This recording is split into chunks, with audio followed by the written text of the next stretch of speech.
గొప్పవాడు ప్రభు అయిన యేసుక్రీస్తు. నిజమే, దైవజనుడు హింసించేవాడిగా ఉండాలి. ఏమండి, ఇంకా ఏం చెప్పండి, సాధువుగా ఉండాలి, ఇంకా బోధించడానికి సమర్థత కలిగిన వాడిగా ఉండాలి. దేవునికి స్తోత్రం. ఏకాంతంలో నేను ఏకాంతంగా వెళ్ళి ప్రార్థన చేస్తూ ఉంటే దేవుని మహిమ చెప్తాను. ఏదో గొప్ప అని చెప్పడం, నాకంటే గొప్ప దైవజనులు ఇక్కడ ఉన్నారు. అందరికీ వందనాలండి. అవకాశం ఇచ్చిన దైవజనులకు ప్రత్యేక వందనాలు తెలియజేసుకుంటున్నాను. నాకంటే గొప్ప దైవజనులు స్థానంలో ఉన్నారు. సేవ చేస్తున్న అజరే గారు అంత భక్తి పరులు ఇక్కడ సేవ చేశారు.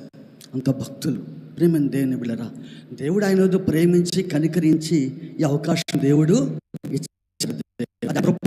అంతేగాని నేను గొప్ప అని చెప్పడం లేదు, కానీ నాలో ఒక ఆయన ఉన్నాడు, ఆయన గొప్పవాడని చెప్తున్నాడు. దేవునికి స్తోత్ర. ఆయనే ప్రభు అయిన యేసుక్రీస్తు. దేవునికి మహిమ కలుగును గాక. ఏకాంతంగా వెళ్ళి ప్రార్థన చేస్తూ ఉంటే నాకు దేవుడు ఉంటాను, ప్రత్యక్షతగా ఉంటాను దేవుని దగ్గర. ఒక్కొక్క సందర్భం తీసుకున్న ప్రత్యక్షత నాకు దయచేసి ప్రభు. ఎగ్జాంపుల్ మీకు ఉదాహరణ అర్థం కావటానికి, చెప్పండి, దైవ స్వరూపి. ఏకాంతంలో వెళ్ళి కూర్చున్నా, ప్రార్థన చేస్తా ఉన్నా. ఈ దైవ స్వరూపి అనే ఈ సహవాసానికి దైవ స్వరూపి సహవాసం అని పేరు పెట్టడం కారణం ఏంటి?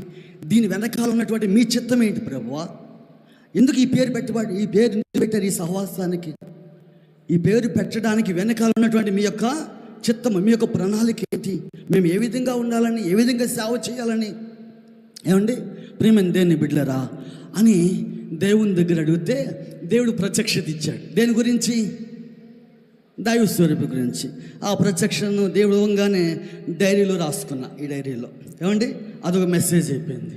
మళ్ళీ ఏకాంతం ప్రార్థన చేస్తాను. ప్రభువా, పాత నిబంధన క్రొత్త నిబంధన సేవకి డిఫరెన్స్, తేడా నాకు కావాలి ప్రభువా. మనం ఇప్పుడు ఏ నిబంధనలో ఉన్నాం? క్రొత్త నిబంధన యుగములో ఉన్నాం. మనం ఏ యుగంలో ఉన్నాం చెప్పండి? క్రొత్త నిబంధన యుగంలో ఉన్నాం. పాత నిబంధన సేవ వేరు, క్రొత్త నిబంధన సేవ వేరు. ఇప్పుడు నాకు క్రొత్త నిబంధన సేవ కావాలి. ఏ సేవ కావాలి నాకు? క్రొత్త నిబంధన సేవ కావాలి. అది ఈ సేవకి ఆ సేవకి డిఫరెన్స్, తేడా, ఆ ప్రత్యక్షత ప్రభువా అంటే దేవుడు ఇచ్చాడు. అది డైరీలో రాస్తే అదో ప్రసంగం అయిపోయింది. మళ్ళీ ప్రార్థన చేశా. పాత నిబంధన ప్రవక్తలు బోధించిన బోధ విధానం, వారి బోధల విధానం ఎలా ఉంది? క్రొత్త నిబంధనలో శిష్యులు యేసు ప్రభు వారు బోధించిన విధానం, ఆ బోధల డిఫరెన్స్, తేడా ఏంటి ప్రభు? ప్రత్యక్షత ప్రభు అంటే ఆ ప్రత్యక్షత ఇచ్చాడు. అదో ప్రసంగం అయిపోయింది. ప్రియమైన దేవుడా, ఇంకా ఇట్లా అడుగుతా ఉన్నాను దేవుని దగ్గర. మనం పాపం చేస్తున్నాం, ఒప్పుకుంటున్నాం, మళ్ళీ చేస్తున్నాం, ఒప్పుకుంటున్నాం, మళ్ళీ చేస్తున్నాం, ఒప్పుకుంటున్నాం, మళ్ళీ చేస్తున్నాం, ఒప్పుకుంటున్నాం. అసలు ఇలా కాదు ప్రభువా, నేను పాపం చేయకుండా ఉండాలి. ఏం చేయకుండా ఉండాలి? టైం అంతా వేస్ట్ అయిపోతుంది. నాకు పాపం చేయకుండా నేను ఉండాలి. నేను చేయటం ఒప్పుకోవడం ఇదే నా సేవ. నాకు ప్రత్యక్షత ప్రభువా అని అడిగితే ఆ ప్రత్యక్షత ఇచ్చాడు. చేయకుండా ఉండటానికి, ఇక నువ్వు పాపం చేయకుండా ఉండటానికి ఆ ప్రత్యక్షత అయ్యా అంటే ఆ ప్రత్యక్షత ఇచ్చాడు. డైరీలో రాసి అదో ప్రసంగం అయిపోయింది. దేవునికి స్తోత్రం. నువ్వు ప్రశ్న అడుగుతాను, ఏమనుకోబాకండి. ప్రత్యక్షత అంటే ఏంటి అసలు అర్థం?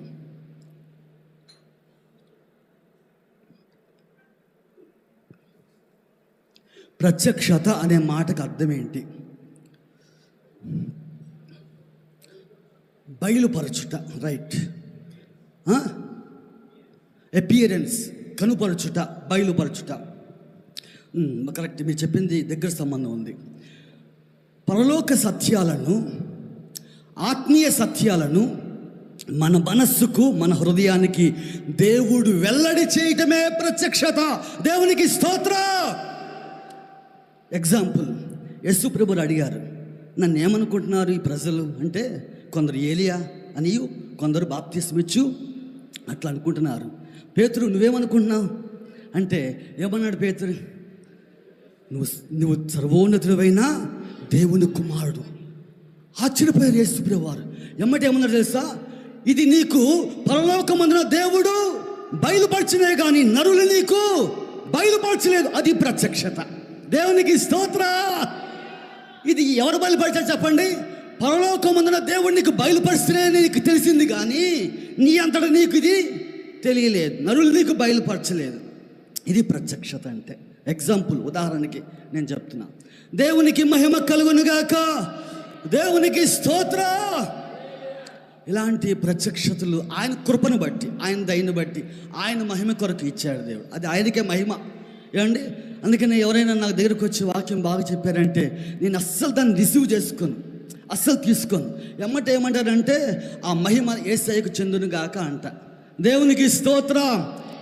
పొగడ్త పన్నీరు వంటిది, దాని వాసన చూసి వదిలేసేయాలి కానీ తాగకూడదు. తాగితే ఏమవుద్ది చెప్పాలి? పొగడ్త ఎలాంటిది? పొగడ్త పన్నీరు లాంటిది, దాని వాసన చూసి వదిలేయాలి కానీ తాగితే విరోచనలు పడతాయి, లేనిపోయింది, ఆరోగ్యం దెబ్బతినొద్ది. దేవునికి స్తోత్రం. దానివల్ల గర్వం వచ్చుద్ది. దానివల్ల ఏమొచ్చుద్ది చెప్పండి? గర్వం వచ్చుద్ది. నా అంతటూ లేడని చెప్పని కాలు రేగేసాడు అనుకో, కిందకి అనగదొక్కేస్తాడు దేవుడికి. స్మాష్ అయిపోయింది, అక్కడ చాప్టర్ క్లోజ్. దేవునికి స్తోత్రం.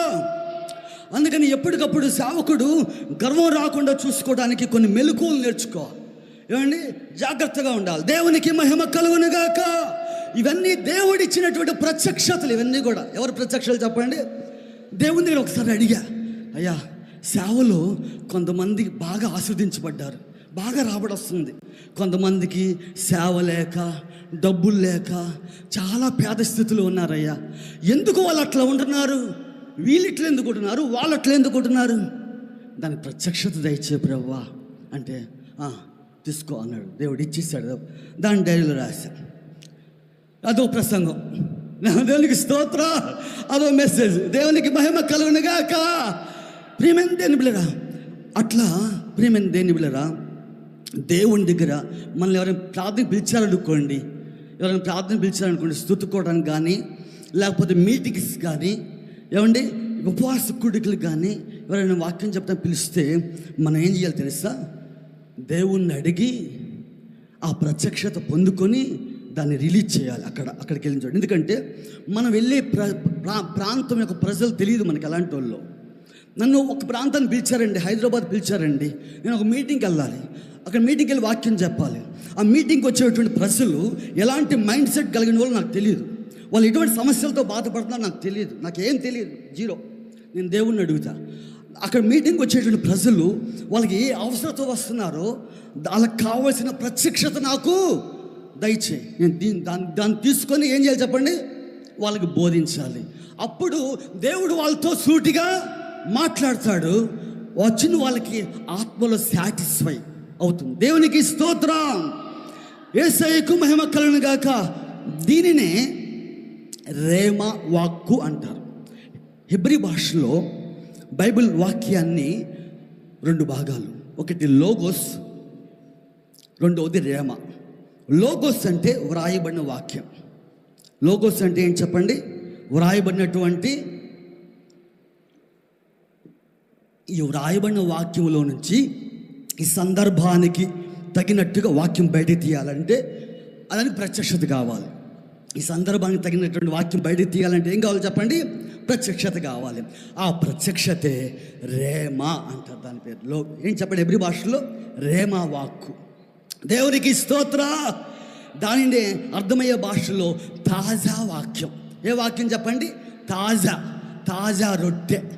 ఏమండి, ఏ రొట్టె తినాలి చెప్పండి? మనం తాజా రొట్టెలు తిందామా?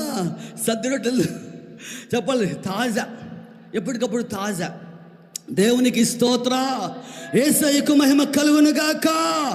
దేవునికి స్తోత్ర. మంచిది. ప్రియమైన దేవుని బిడ్డలారా, పల్లవి చరణం పాట పాడి నేను వాక్యంలోకి వెళ్ళిపోతాను.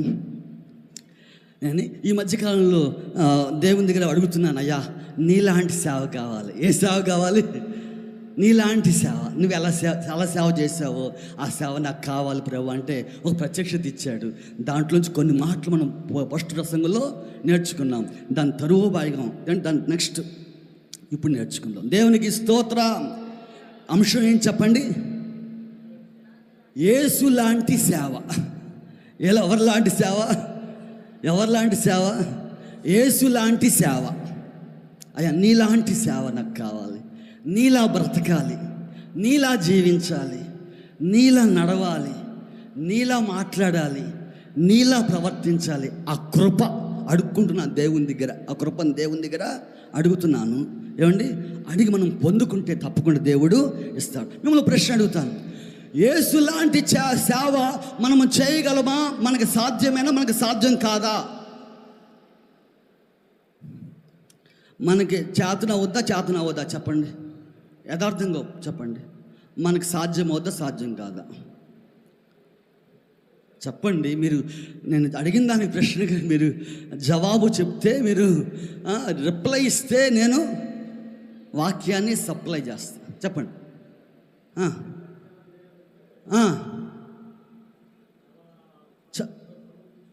చాలా సమర్పించుకోవాలి. యేసులాంటి సేవ చేయాలంటే చాలా రైట్. అది మనకు సాధ్యమా, సాధ్యం కాదా అంటే కొంతమంది సాధ్యం కాదంటారు, కొంతమంది సాధ్యం అవుతుంది అంటారు. అయితే ఎవరికి సాధ్యం అవుతుంది, ఎవరికి సాధ్యం కాదు? ఎవరికి సాధ్యం అవుతుంది, ఎవరికి సాధ్యం కాదు? నమ్ముట నీ వలనైతే నమ్మువానికి సమస్తము సాధ్యమే. నేను 100% నమ్ముతున్నాను, నాకు సాధ్యం.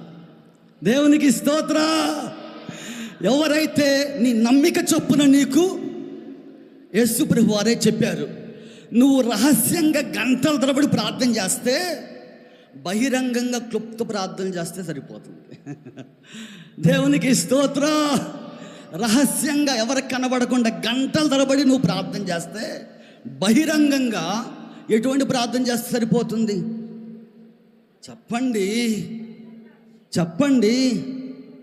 క్లుప్త ప్రార్థన చేస్తే యేసు ప్రభువు వారి సేవలో బాగు చేయమని రోగులు వచ్చారు, దయ్యాలు పట్టిన వాళ్ళు వచ్చారు, పక్షవాయుగల రోగులు వచ్చారు.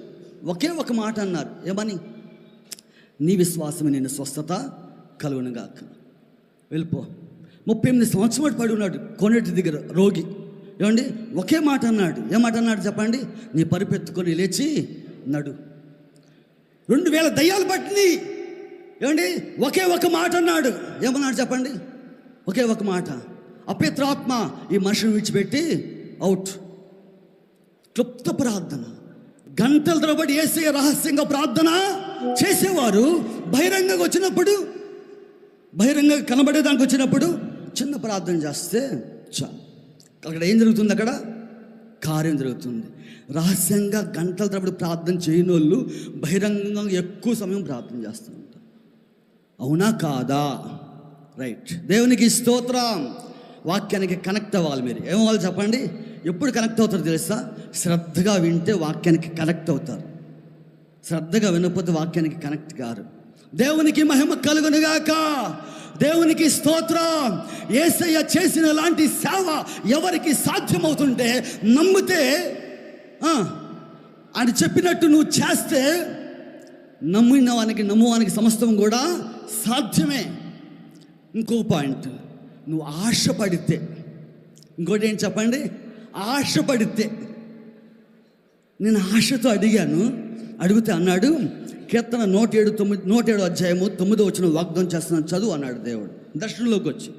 ఇలాంటి అసాధారణమైన విషయాలు దేవుని దగ్గర అడిగినప్పుడు, అయ్యా నాకు దయచే ప్రభువా అయ్యా అని బ్రతులాడుతూ ఉంటే, దేవుడు దర్శనంలోకి వచ్చి అన్నాడు, 107 కీర్తన 9వ వచనం నీకు వాగ్దానం చేస్తున్నాను, చదువు అన్నాడు దేవుడు.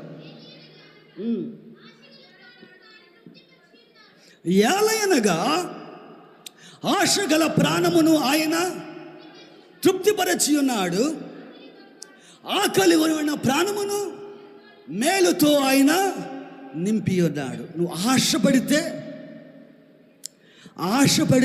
ఆశ గలవాని ప్రాణాన్ని దేవుడు ఏం చేస్తాడు? తృప్తిపరుస్తాడు.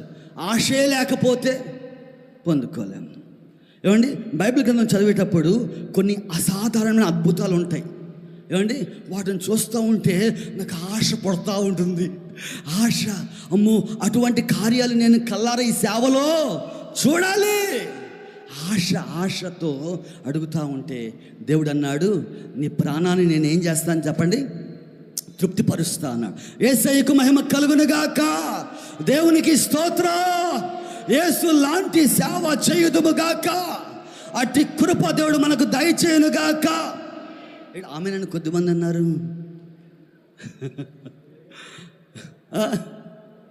ఏంటి ఏంటి అందరికి ఇష్టం లేదా ఏసే లాంటి సేవ చేయటం? చెప్పండి. ఏసే కొద్ది రోజులు బతికినా ఎలా బతకాలి? కాకిలా కలకాలం కన్నా అంశలాగా కొద్ది కాలం బతికినా ఏసే లాంటి సేవ కొద్ది కాలం చేసినా చాలు. ఎంత సేవ చేశాడు ఆయన? 3.5 సంవత్సరాలు సేవ చేస్తాడు, భూలోకాన్ని తల క్రింద చేసి. అవునా కాదా? దేవునికి స్తోత్రం. యేసయ్యకు మహిమ కలుగునుగాక. దేవునికి స్తోత్రం. ఒక పాట పాడుకొని ఒక పల్లవచనం పాట పాడుకొని ముందుకెళ్ళిపోదాం. నీలాగి నేను బ్రతకాలని, నీతోనే నేను నడవాలని, నీలాగి నేను బ్రతకాలని, నీతోనే నేను నడవాలని, నా అణువణువున ఆశ ఉందయా,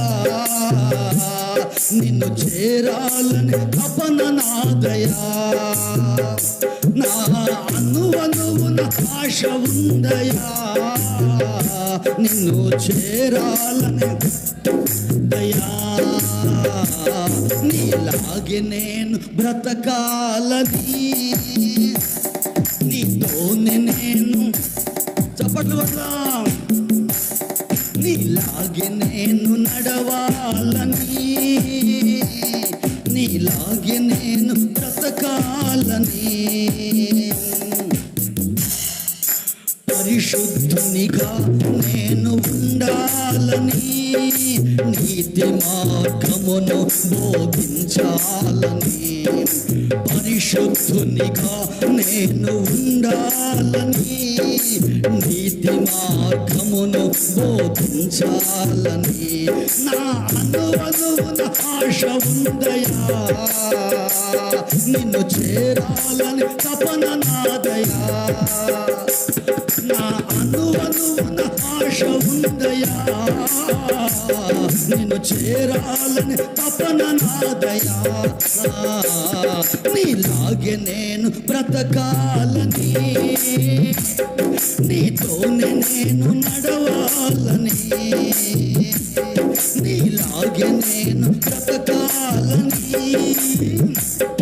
నీలోనే నేను నడవాలని, దీనుల పైన దయను చూపాలని, రోగుల కొరకై ప్రార్థించాలని, దీనుల పైన దయను చూపాలని, రోగుల కొరకై ప్రార్థించాలని, నా అణువణువున ఆశ ఉందయా, నిన్ను చేరాలని దయా, నా అణువణువున ఆశ ఉందయా, నిన్ను చేరాలని నాదయా, నీలాగే నేను బ్రతకాలని, నీతోనే నేను నడవాలని, నీలాగే నేను బ్రతకాలని, నీతోనే నేను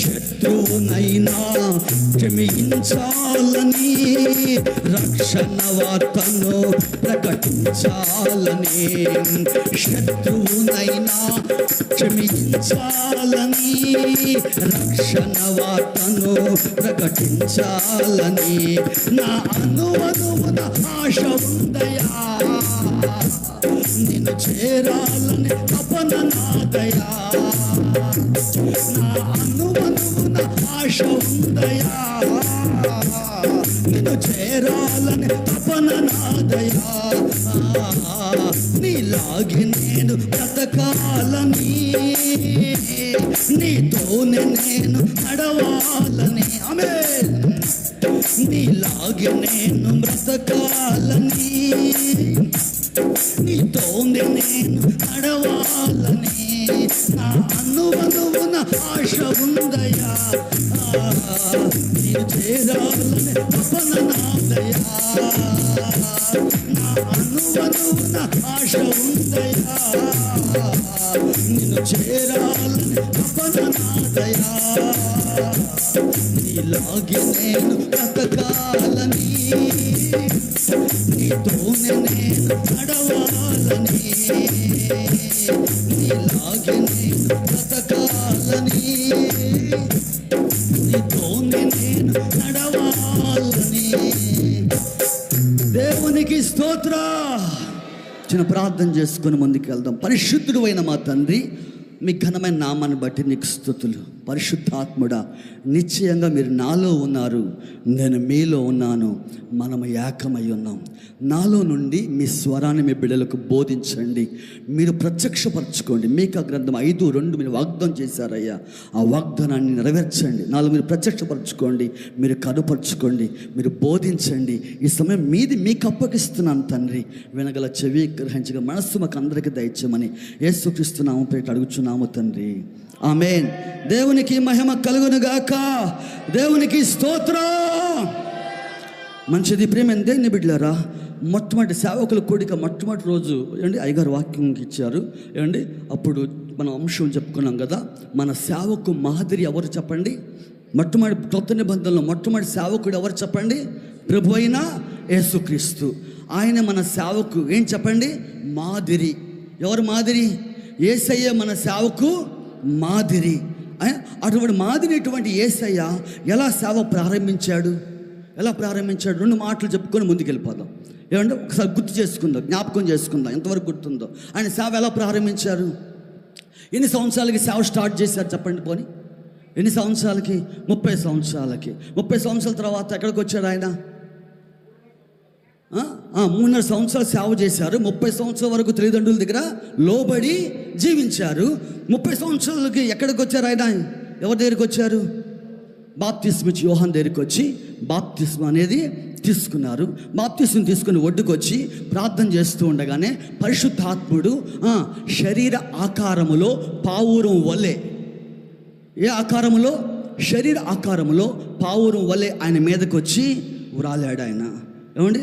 అప్పుడు ఆత్మతో ఆయన నింపబడ్డాడు, పరిశుద్ధాత్మ పూర్ణుడయ్యాడు. ఏమయ్యాడు చెప్పండి? ఆయన ఆత్మపూర్ణుడు అయ్యాడు. ఆత్మపూర్ణుడైనటువంటి యేసయ్య పరిశుద్ధాత్ముడు ఎక్కడ తోసుకుని వెళ్ళిపోయాడు ఆయన్ని? చెప్పాలి. అరణ్యంలో తోసుకెళ్ళిపోయాడు. అరణ్యంలో ఎన్ని దినాలు ఉన్నారు ఆయన? 40 దినాలు ఉపవాసం ఉన్నారు. ఆ తర్వాత ఆ 40 దినాలు ఉపవాస ప్రార్థన ముగించుకొని ఏ బలముతో సేవకులు అడుగుపెట్టాడు? ఆత్మ బలముతో. ఏ బలముతో చెప్పండి? ఆత్మ బలముతో సేవలు ఆయన ఏం చేశాడు చెప్పండి?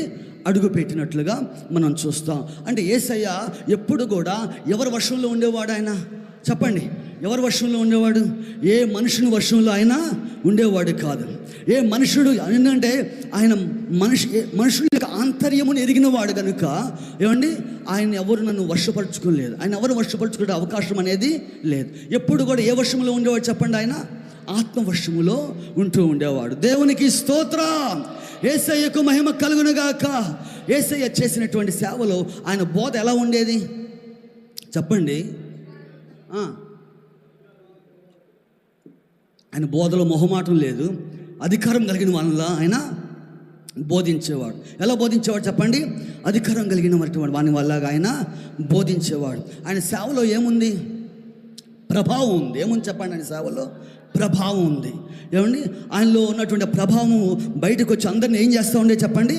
స్వస్థపరుస్తూ ఉండేది. ఏమండి? అంత ప్రభావం పొందుకోవడానికి యేసయ్య ప్రార్థన జీవితం ఏంటి? ఎటువంటిది? ఆయన ప్రార్థన జీవితం ఉండేవాళ్ళు ఉదయాన్ని ప్రార్థన చేసేవారు, మధ్యాహ్నం సాయంకాలం ప్రార్థన చేసేవారు, రాత్రంతా ప్రార్థనలో గడిపేవారు, ఏకాంత ప్రార్థన చేసేవారు. ఏమండి?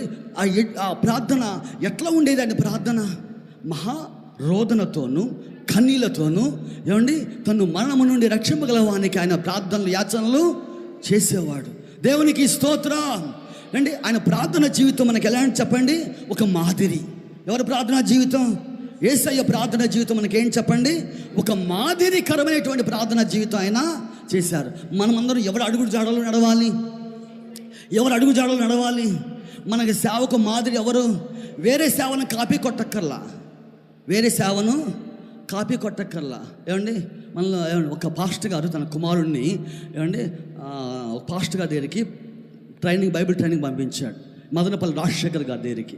ఏమండి ఆ ట్రైనింగ్కి వెళ్ళేటువంటి ఆ పాస్టర్ గారి కుమారుడు బయటకు వచ్చి అచ్చు ఎవరిలాగా బోధిస్తాడు ఆయన చెప్పండి, మదనపల్లి రాజశేఖర్ లాగానే బోధిస్తాడు ఆయన. ఏమండి ఆ బోధ విధానం చూసారా?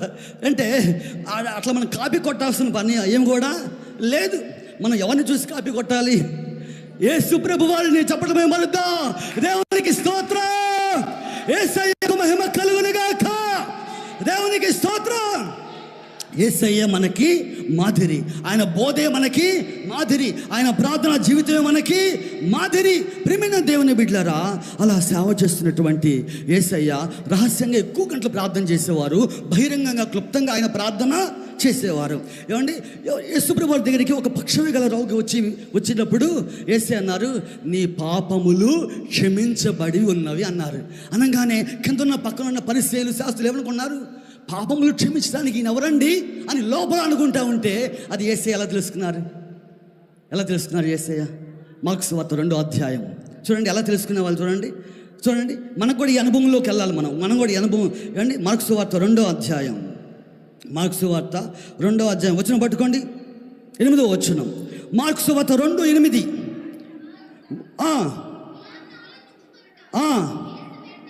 యేసు వెంటనే తన ఆత్మలో తెలుసుకుని, మీరు ఇలాంటి సంగతులు మీ హృదయములలో ఎందుకు ఆలోచించుకొనుచున్నారు? ఆగండి, సబ్జెక్ట్ వచ్చేసింది, పాయింట్ వచ్చేసింది. ఏమండి ఎలా తెలుసుకునే వాళ్ళు? ఏమండి ఆయన నిలబడి బోధిస్తున్నారు, కింద వింటున్నటువంటి వారిలో ఎటువంటి దురాలోచన వచ్చేదో, ఏ ఆలోచన చెప్పండి? ఆ దురాలోచన ఎటువంటి దురాలోచన వచ్చేదో వెంటనే యేసయ్యకి ఎలా తెలిసిపోయేది? ఆత్మలో ఆయనకి తెలిసిపోయేది. ఏమండి వాక్యం విని కింద కామెంట్స్ పెట్టక మునిపే, వాక్యం వింటూ మార్కులు వేయక మునిపే. ఏమండి మార్కులు వేసే వాళ్ళు ఉంటారు అది చెప్పండి. వాక్యం చెప్తున్నప్పుడు మార్కులు వేస్తూ ఉంటారు, వాక్యం వింటూ ఉన్నప్పుడు సెల్ ఫోన్లో కింద కామెంట్స్ పెడతా ఉంటారు. ఏమండి కామెంట్స్ పెట్టక మునిపే, ఏమండి మార్కులు వేయక మునిపే, వాక్యం చెప్పి నువ్వు దిగిపోగానే నీకు అటాక్ రాక మునిపే, ఏమండి నువ్వు చేసిన బోధకు కౌంటర్ ఇవ్వక మునిపే, కౌంటర్ ఇవ్వక మునిపే ఆత్మలో తెలుసుకునేవాడు ఎవరు చెప్పండి? యేసయ్య. దేవునికి స్తోత్రం, యేసయ్యకు మహిమ కలుగునుగాక. ప్రియమైన బిడ్డలారా, అర్థమైందా కౌంటర్ ఇవ్వటం అంటే? తెలుసు కదా అందరికీ. ఏమండి ప్రియమైన బిడ్డలారా, ఆ కౌంటర్ ఇవ్వక మునిపే ఆత్మలో ఆయన తెలుసుకొని ఎమ్మటి చెప్పేసేవాళ్ళు జవాబు అనేది. ఏమని చూసారా? మీరు ఎందుకు ఇలాంటి ఆలోచనలు చేస్తున్నారు అని చెప్పని వారి లోపల ఉన్నటువంటి ఆలోచనలకు కూడా యేసయ్య జవాబు చెప్పేవారు. దేవునికి స్తోత్రం. నోటితో అడగక మునిపే వారి ఆలోచనకు కూడా ఏం చెప్పేవాళ్ళు చెప్పండి? యేసయ్య జవాబు చెప్పేవారు. అటువంటి కృప పొందుకుందుముగాక, అటువంటి అనుభవం మనం పొందుకుందుముగాక. దేవునికి స్తోత్రం. సరే, మరొక అంశం. ఇంకా లోపలికి వెళ్దామా? వాక్యం లోపలికి వెళ్దామా? దేవునికి స్తోత్రం. ఇంకా వాక్యం లోపలికి వెళ్తే ప్రియమైన దేవుని బిడ్డలారా, యేసయ్య బోధలో ఎటువంటి అంశాలు ఉండేవి? ఆయన సంఘానికి వెలుపల ఎటువంటి ప్రసంగాలు చేసేవాడు, సంఘము లోపల ఎటువంటి ప్రసంగాలు చేసేవారు? ఒకటి గమనించండి, ప్రసంగం అనేది బయట ఒకలాగే లోపల ఒకలాగా ఉండకూడదు. పబ్లిక్లో చెప్పేది పబ్లిక్లో చెప్పాలి, సంఘంలో చెప్పేది సంఘంలో చెప్పాలి. అవునా? పబ్లిక్లో బోధ దేవుని దగ్గర తీసుకొచ్చేదిగా ఉండాలి. ఎక్కడ తీసుకొచ్చేదిగా ఉండాలి చెప్పండి? పబ్లిక్ మీటింగ్లు చేసే బోధ ప్రజలను ఎక్కడ తీసుకొచ్చేది ఉండాలి? యేసయ్య దగ్గర తీసుకొచ్చే విధంగా, మందిరానికి వచ్చే విధంగా, లోపలికి వచ్చే విధంగా ఉండాలి.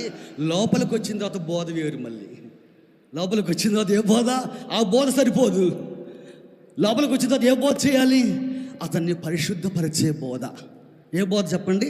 అతను మారు మనసులో నడిపించేటువంటి బోధ. దేవునికి స్తోత్రం. మరి ఇటువంటి అంశాలు యేసయ్యకి ఎలా దొరికాయి? ఇటువంటి అంశాలు ఎలా దొరికాయి యేసయ్యకి? యోహాను సువార్త 7వ అధ్యాయం 14వ వచనం. త్వరగా సహాయం చేయండి. యోహాను సువార్త 7వ అధ్యాయం 14-15 వచనాలు త్వరగా సహాయం చేయాలి. సగమ పండుగ అయినప్పుడు యేసు దేవాలయంలోకి వెళ్ళి బోధించుచూ ఉండెను. యూదులు అందుకు ఆశ్చర్యపడి చదువు కొనని ఇతనికి ఈ పాండిత్యం ఎట్లు వచ్చినని చెప్పుకొని, అందుకు యేసు, నేను చేయు బోధ నాది కాదు, నన్ను పంపిన వానిదే. ఎవడైనను ఆయన చిత్తము చేయ నిశ్చయించుకుని ఎడలా ఆ బోధ దేవుని వలన కలిగినదో లేక నా అంతట నేనే బోధించుచున్నానో వాడు తెలుసుకొనును. తనంతట తానే బోధించువాడు స్వకీయ మహిమను వెదుకును గాని తను పంపిన వాని మహిమను వెదుకువాడు సత్యవంతుడు. దేవునికి స్తోత్ర.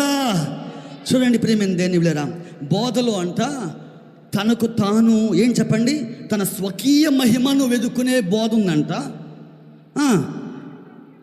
ఆయన పంపిన వాడిని మహిమపరిచే బోధ. ఇద్దరు ప్రసంగికులు బలిపీఠం మీద బోధ చేశారండి. ఒక ప్రసంగికుడు అద్భుతంగా బోధ చేశాడు, ఇంకో ప్రసంగుడు అద్భుతంగా బోధ చేశాడు. బయటికి దిగారు, కిందకి వెళ్తున్నారు. ఒక వ్యక్తి వచ్చాడు. ఈ ఒక వ్యక్తిని ఏమన్నా అంటే, మంచిగా బోధ చేశారండి, బైబిల్లో లేఖనాల ప్రకారంగా, ఉన్నది ఉన్నట్లుగా ఎంత మంచి బోధకుడు అండి మీరు అని చెప్పన్నారు.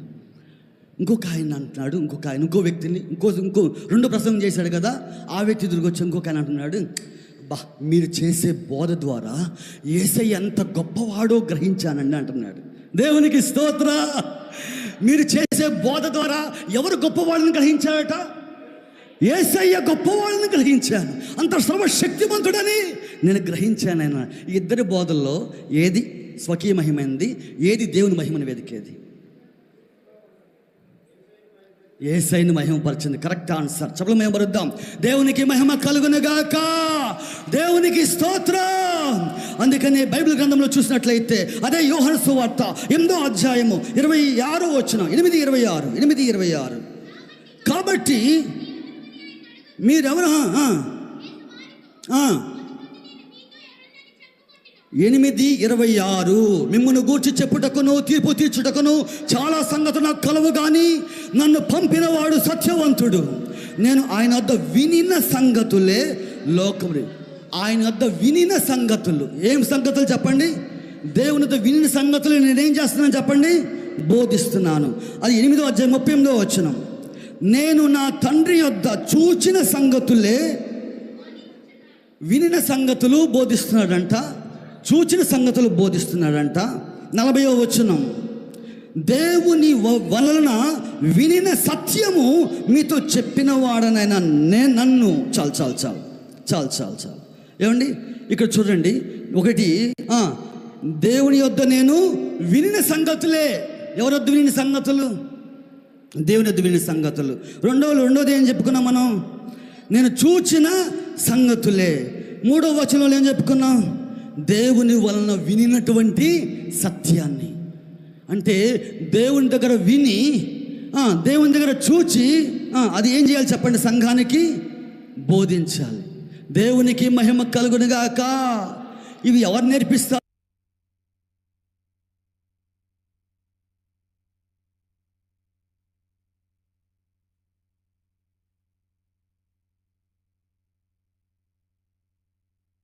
చేయక తండ్రి నాకు నేర్పినట్లు ఈ సంగతులు నేను మీకు. ఎవరు నేర్పారు? కుమారుడైన యేసయ్యకి ఇట్లా చెప్పు అని ఎవరు నేర్పించారండి? తండ్రి వల్ల నేర్చుకున్నాడు. నేర్చుకునే మనసు నీకుంటే నేర్పుతాడు ఆయన. చెప్పలు మేము బరుద్దాం. దేవునికి స్తోత్ర. ఏ మనసుంటే, నేర్చుకునే మనసుంటే నేర్పుతాడు దేవుడు. నేర్చుకునే మనసు లేకపోతే నేర్పడు. దేవునికి మహిమ కలుగునుగాక. ఏమండి, నేర్చుకునే మనస్సు మనం కలిగి ఉందుముగాక. నేర్చుకొనుటకు నీ యొద్ద యేసు కూర్చుండి విందునయ్యా. నేర్చుకొనుటకు నీ యొద్ద యేసు కూర్చుండి విందునయ్యా. నేర్పించు యేసయ్యా, నేర్పించు యేసయ్యా, నా మంచి బోధకుడా. నేర్పించు యేసయ్యా, ఆమేన్. నేర్పించు యేసయ్యా, నేర్చుకొనుటకు నీ యొద్ద యేసు కూర్చుండి విందునయ్యా. నేర్చుకొనుటకు యేసు కూర్చుండి విందునయ్యా. దేవునికి స్తోత్రం. నేర్చుకునే మనసుంటే దేవుడు ఏం చేస్తాడు చెప్పండి?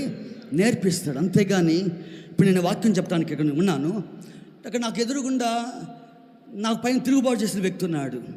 ఏమంటే బోధ వచ్చుద్ది, అతని గురించి వచ్చుద్ది బోధ. ఏమండి, నేను ఇక్కడ నిలబడ్డాను, అతను నా గురించి చెడ్డబాట్లు మాట్లాడుతున్నాడు. ఇప్పుడు నిలబడి ఇక్కడ ఏ బోధ చేస్తున్నాడు? ఇక్కడ ఆయన గురించే చేసేది బోధ. నేను ఇక్కడ నిలబడి ఉన్నాను, ఒక వ్యక్తి దశంభాగం కడుతున్నాడు, ఇంకో వ్యక్తి దశంభాగం కట్టట్లా. ఇప్పుడు బోధ ఏంటి?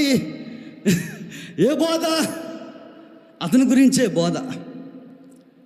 ఆ బోధ వేరు. ఆ బోధల గురించి ప్రత్యక్షత దయచే ప్రభు అని అడిగితే దేవుని ఏకాంతంలో 7 రకముల బోధలు చెప్పాడు దేవుడు. దేవునికి స్తోత్ర. యేసయ్యకు మహిమ కలుగునుగాక. అవన్నీ వివరించడానికి కుదరదు, అదొక వేరే సబ్జెక్ట్ అది. ఏమండి, దేవునికి స్తోత్ర. ఆ బోధ కాదు. ఏ బోధ? దేవుని దగ్గర నువ్వు ఏం విన్నావో, దేవుని దగ్గర ఏం చూసావో, నువ్వు దేవుని దగ్గర ఏం నేర్చుకున్నావో అది చెప్పు బోధ. దేవునికి స్తోత్ర. అందుకనే ఆత్మ స్వరం వినాలట. ఏ స్వరం? సంఘములతో ఆత్మ చెప్పుచున్న మాట చెవి గలవాడు వినుగాక. లోపల ఆత్మ దేవుడు లోపలుండి చెప్పే స్వరాన్ని ఆత్మ చెవులు వినుగాక. దేవునికి స్తోత్ర. ఆత్మ స్వరము విని ఏం చేయాలి చెప్పండి? ఆత్మ స్వరము విని చెప్పేవారిగా ఉండేవారికి మనం కలిగి ఉండాలి. దేవునికి స్తోత్ర. ఒక సంఘానికి నన్ను పిలిచారు. అక్కడ సమాధానం ఏమండి, మా ప్రాంతంలో, మా దగ్గరలో ఏమండి, దేవుడు ప్రభు నేను ఆ సంఘాన్ని పిలిచారు. ఉపాసకుడికి ఏం ప్రార్థన చేయాలి, ఏం వాక్యం చెప్పాలి ప్రభు అంటే సమాధానం గురించి చెప్పన్నాడు దేవుడు. ఏమండి, అక్కడ ఉన్నటువంటి ఆ వాతావరణం ఏంటంటే అక్కడ గొడవలు ఉన్నాయి. ఏమున్నాయి చెప్పండి? గొడవలు ఉంటే దేవుడు సరిగ్గా అదే విషయం చెప్పించి అందరూ సమాధాన పడండి అని చెప్పాడు దేవుడు. అయితే వాళ్ళు విన్నారు కానీ చేయలే. ఏం చేశారు చెప్పండి? వాళ్ళు విన్నారు కానీ చేయకపోవడం వల్ల ఆ ప్రార్థన అయిన తర్వాత గొడవ వచ్చేసింది. ముందుగా గ్రహించిన దేవుడు ఏం చేశాడు చెప్పండి? ముందుగా గ్రహించిన దేవుడు ఏం చేశాడు? ఆత్మదేవుడు సేవకులను ఎత్తుకుపెట్టుకొని చెప్పించినప్పుడు సంఘం ఏం చేయాలి? సంఘం ఏం చేయాలి చెప్పండి? లోబడి సమాధాన పడితే గొడవ జరిగేది కాదు. ముందుగా చెప్పి అట్లా దేవుడు ప్రవచనాత్మకంగా, దానినే ప్రవచనాత్మకమైన బోధ అంట. దేవునికి స్తోత్రం. దేవునికి మహిమ కలుగునుగాక. ఇంకా యేసయ్య సేవలో ఇంకొంచెం లోపలికి వెళ్ళినట్లయితే యోహాను సువార్త 5:19, యోహాను సువార్త 5వ అధ్యాయం 19వ వచనం, 5వ అధ్యాయం 19వ వచనం. కాబట్టి యేసు వారికి ఇట్లు ప్రత్యుత్తరం ఇచ్చెను, తండ్రి ఏది చేయుట కుమారుడు చూచునో అదే కానీ తనంతట తను ఏది చేయనేరడు. ఆయన వేటిని చేయునో వాటినే కుమారుడును అలాగే చేయును. తండ్రి కుమారుని ప్రేమించుచు తాను చేయు వాటిని అన్నిటినీ ఎల్లను ఆయనకు అగపరచుచున్నాడని నేను మీతో చెప్పుచున్నాను. దేవునికి స్తోత్ర. ఏమండి, తండ్రి ఏం చూస్తున్నాడో కుమారుడు భూమి మీద అదే చేస్తున్నాడు, అదే సేవ.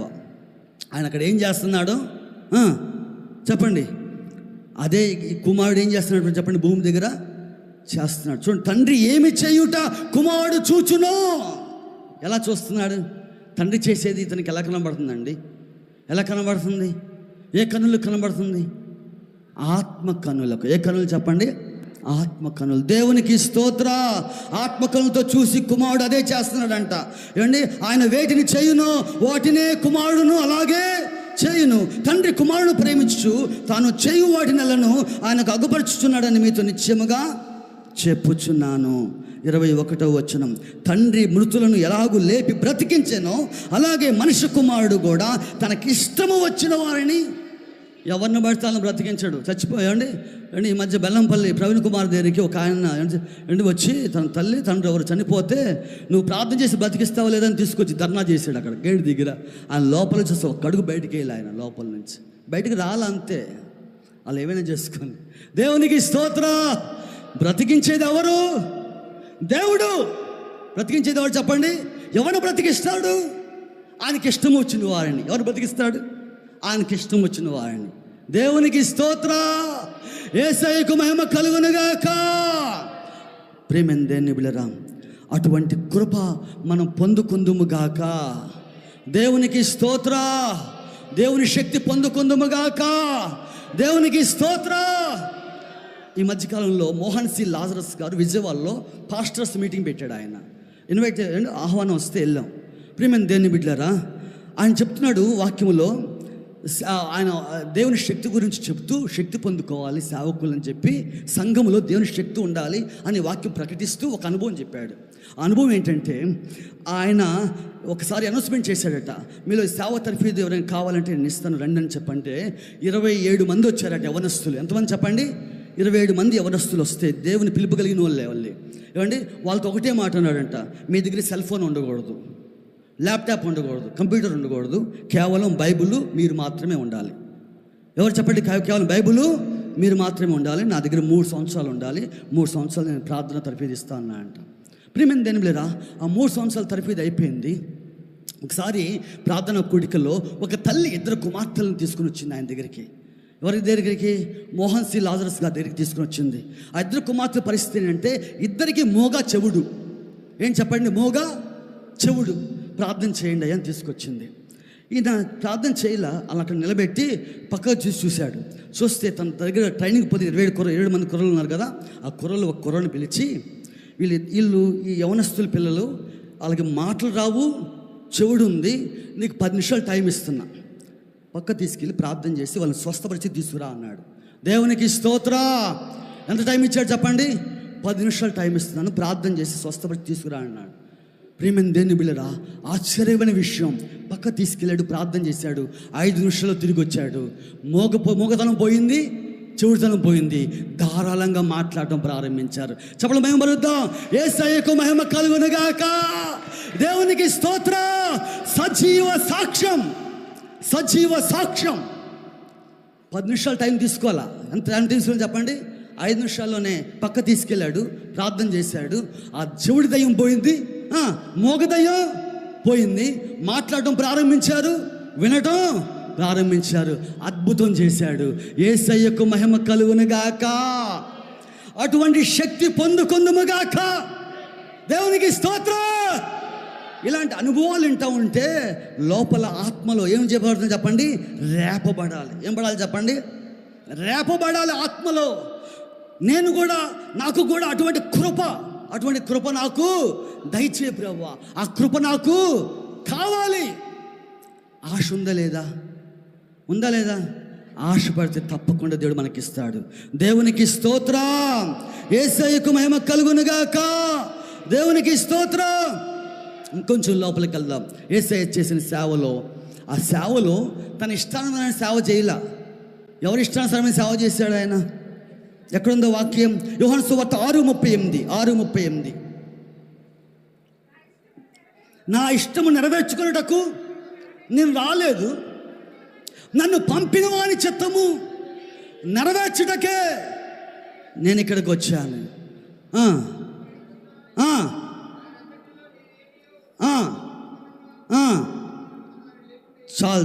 చాలు. నా ఇష్టము నెరవేర్చడానికి ఇక్కడికి రాలేదు, నన్ను పంపిన వాని ఇష్టం నేను నెరవేర్చడానికే నేను ఇక్కడికి సేవకు వచ్చాను. దేవునికి మహిమ కలుగునుగాక. అంటే మన ఇష్టము ఏం చేయాలి చెప్పండి? చంపుకోవాలి. ఎవరి ఇష్టాన్ని నెరవేర్చాలి? సేవకుడు ఎవరి ఇష్టాన్ని నెరవేర్చాలండి? దేవుని ఇష్టాన్ని నెరవేర్చే వారిగా మనము ఉండాలి. మన ఇష్టం ఏం చేయాలి చెప్పండి? చంపుకునేటువంటి వారిగా మనం కలిగి ఉందుముగాక. దేవునికి స్తోత్ర. యేసయ్యకు మహిమ కలుగునుగాక. ఇంకా యేసయ్యలో ఎంత తగ్గింపో తెలుసా? ఎంత తగ్గింపండి. యోహాను సువార్త 13:4-5 చూస్తే ఏమండి, 12 మంది శిష్యులకు ఆయన వాళ్ళని కూర్చోబెట్టి గిన్నెలో నీళ్లు పోసుకొని నడుముకు తువాలు కట్టుకొని వాళ్ళ దగ్గరికి వెళ్ళి వాళ్ళ కాళ్ళు ఏం చేస్తారని చెప్పండి? కడగటం ప్రారంభం. ఎంత తగ్గింపండి. ఏమండి, యోహాను సువార్త 13:4-5 ఆయన తగ్గింపు గురించి రాయబడి ఉంది. ఎవరు తగ్గింపు చెప్పండి? యేసయ్య యొక్క తగ్గింపు. ఆ రీతిగా మన సేవలో మనం తగ్గించుకుందుముగాక. దేవునికి స్తోత్ర. దేవునికి మహిమ కలుగునుగాక. ఆ తగ్గింపు మనలో ఉండాలి. ఎవరి తగ్గింపు అది చెప్పండి? యేసయ్యలో ఉన్నటువంటి తగ్గింపు మనలో కలిగి ఉండాలి. ఇంకా యేసయ్య సేవలో లోపలికి వెళ్తే తండ్రి కుమారుడు వేరువేరు కాదట. ఏం చెప్పండి? తండ్రి కుమారుడు వేరువేరు కాదట. తండ్రి నేను ఏమై ఉన్నాం? ఏకమై ఉన్నాం. ఎక్కడుంది ఆ మాట? యోహాను సువార్త 10:30. యోహాను సువార్త 10వ అధ్యాయం 30వ వచనం. త్వరగా సహాయం చేయండి. యోహాను సువార్త 10వ అధ్యాయం 30వ వచనం. నేను తండ్రియును ఏకమై ఉన్నామని వారితో. నేను తండ్రి ఏమై ఉన్నా? నేను తండ్రి ఏమై ఉన్నా?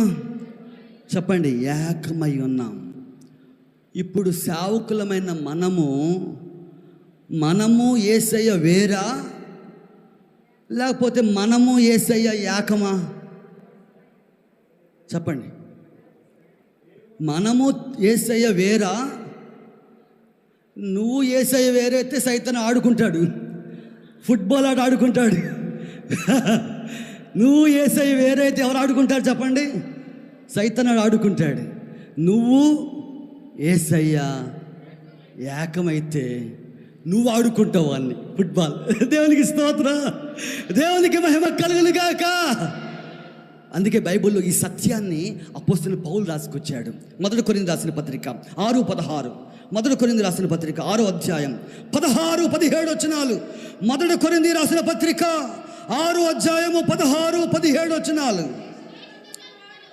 వేశ్యతో కలుసుకున్నవాడు వారితో ఏకదేహమై ఉన్నాడని మీరు ఎరుగరా? వారిద్దరూ ఏక శరీరమై ఉందరు అని మోషే చెప్పుచున్నాడు కదా. 17వ వచనం. అటువలే ప్రభువుతో కలుసుకొనువాడు ఆయనతో ఏకాత్మై ఉన్నాడు. దేవునికి స్తోత్ర. యేసయ్యకు మహిమ కలుగునుగాక. ఏ ఆత్మ కలిగి ఉన్నారు చెప్పండి? ఏకాత్మై ఉన్నాం. నీవు నేను ఏమంటే ప్రభుని యేసుక్రీస్తు, మనం పరిశుద్ధాత్ముడు, మనం ఏమేమి ఉండాలి చెప్పండి?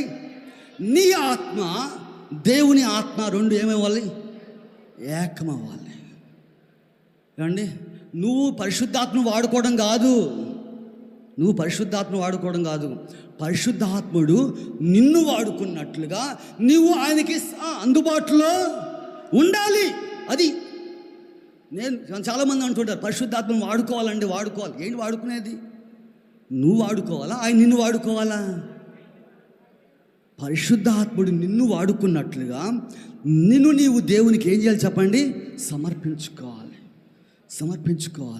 ఎప్పుడైతే ఒక వ్యక్తి పరిశుద్ధాత్మను పొందుకుంటాడో, ఆత్మచేత నింపబడతాడో, ఆత్మ పూర్ణుడవుతాడో, ఆత్మచేత అభిషేకించబడతాడో, అప్పుడు ఆయన ఆత్మ, ఏ దేవుని ఆత్మ రెండు ఏమవుతాయి? ఏకమవుతాయి. ఈ వచనాన్ని బట్టే యేసయ్య గారు పాట రాశాడు. ఏ పాట తెలుసా? నాలో నీ ఉండుటే, నీలో నేనుండుటే, నా ఆత్మీయ అనుభవమే, పరిశుద్ధాత్ముని అభిషేకముతో పరిపూర్ణత చెందే. నాలో నీ ఉండుటే, నీలో నేనుండుటే, నా ఆత్మీయ అనుభవమే, పరిశుద్ధాత్ముని అభిషేకముతో పరిపూర్ణత చెందేదం. ఆహా నా ధన్యత, ఓహో నా భాగ్యమో, ఏమని వివరించునో, ఏమని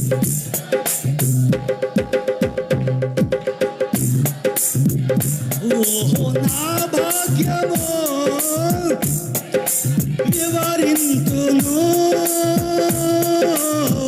ఏమని వివరించును. నేనెందుకని నీ సొత్తుగా మారితిని యేసయ్యా, నీ రక్తముచే కడుగబడినందున యేసయ్యా నీ రక్తముచే కడుగబడినందున ఆహా నా ధన్య ఓహో ఆహా చప్పట్లో ఏమని వివరింతును ఏమని వివరింతును నా ధన్యత ఓహో నా భాగ్యము ఏమని వివరింతును ఏమని వివరింతును నేనెందుకని సొత్తుగా మారితిని యేసయ్యా నీ కడుగబడినందున యేసయ్యా నీ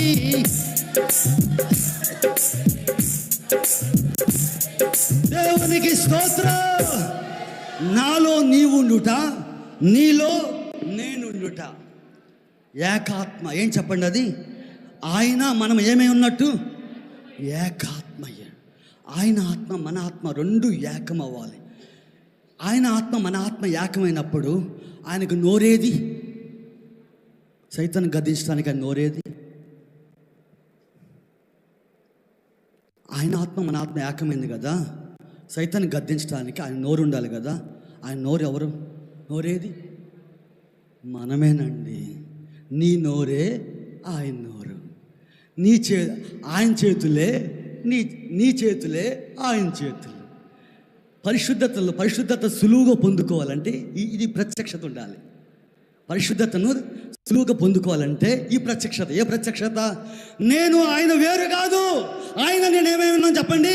ఏకమై ఉన్నప్పుడు, ఏకాత్మై ఉన్నప్పుడు ఆయన నోరే నా నోరు, ఆయన చేతులే నా చేతులు, ఆయన కాళ్ళే నా కాళ్ళు, ఆయన హృదయమే నా హృదయము, ఆయన మనస్సే నా మనస్సు. నేను ఆయన ఏకమై ఉన్నాం. దేవునికి స్తోత్ర. నేను ఆయన ఏమైనా చెప్పండి?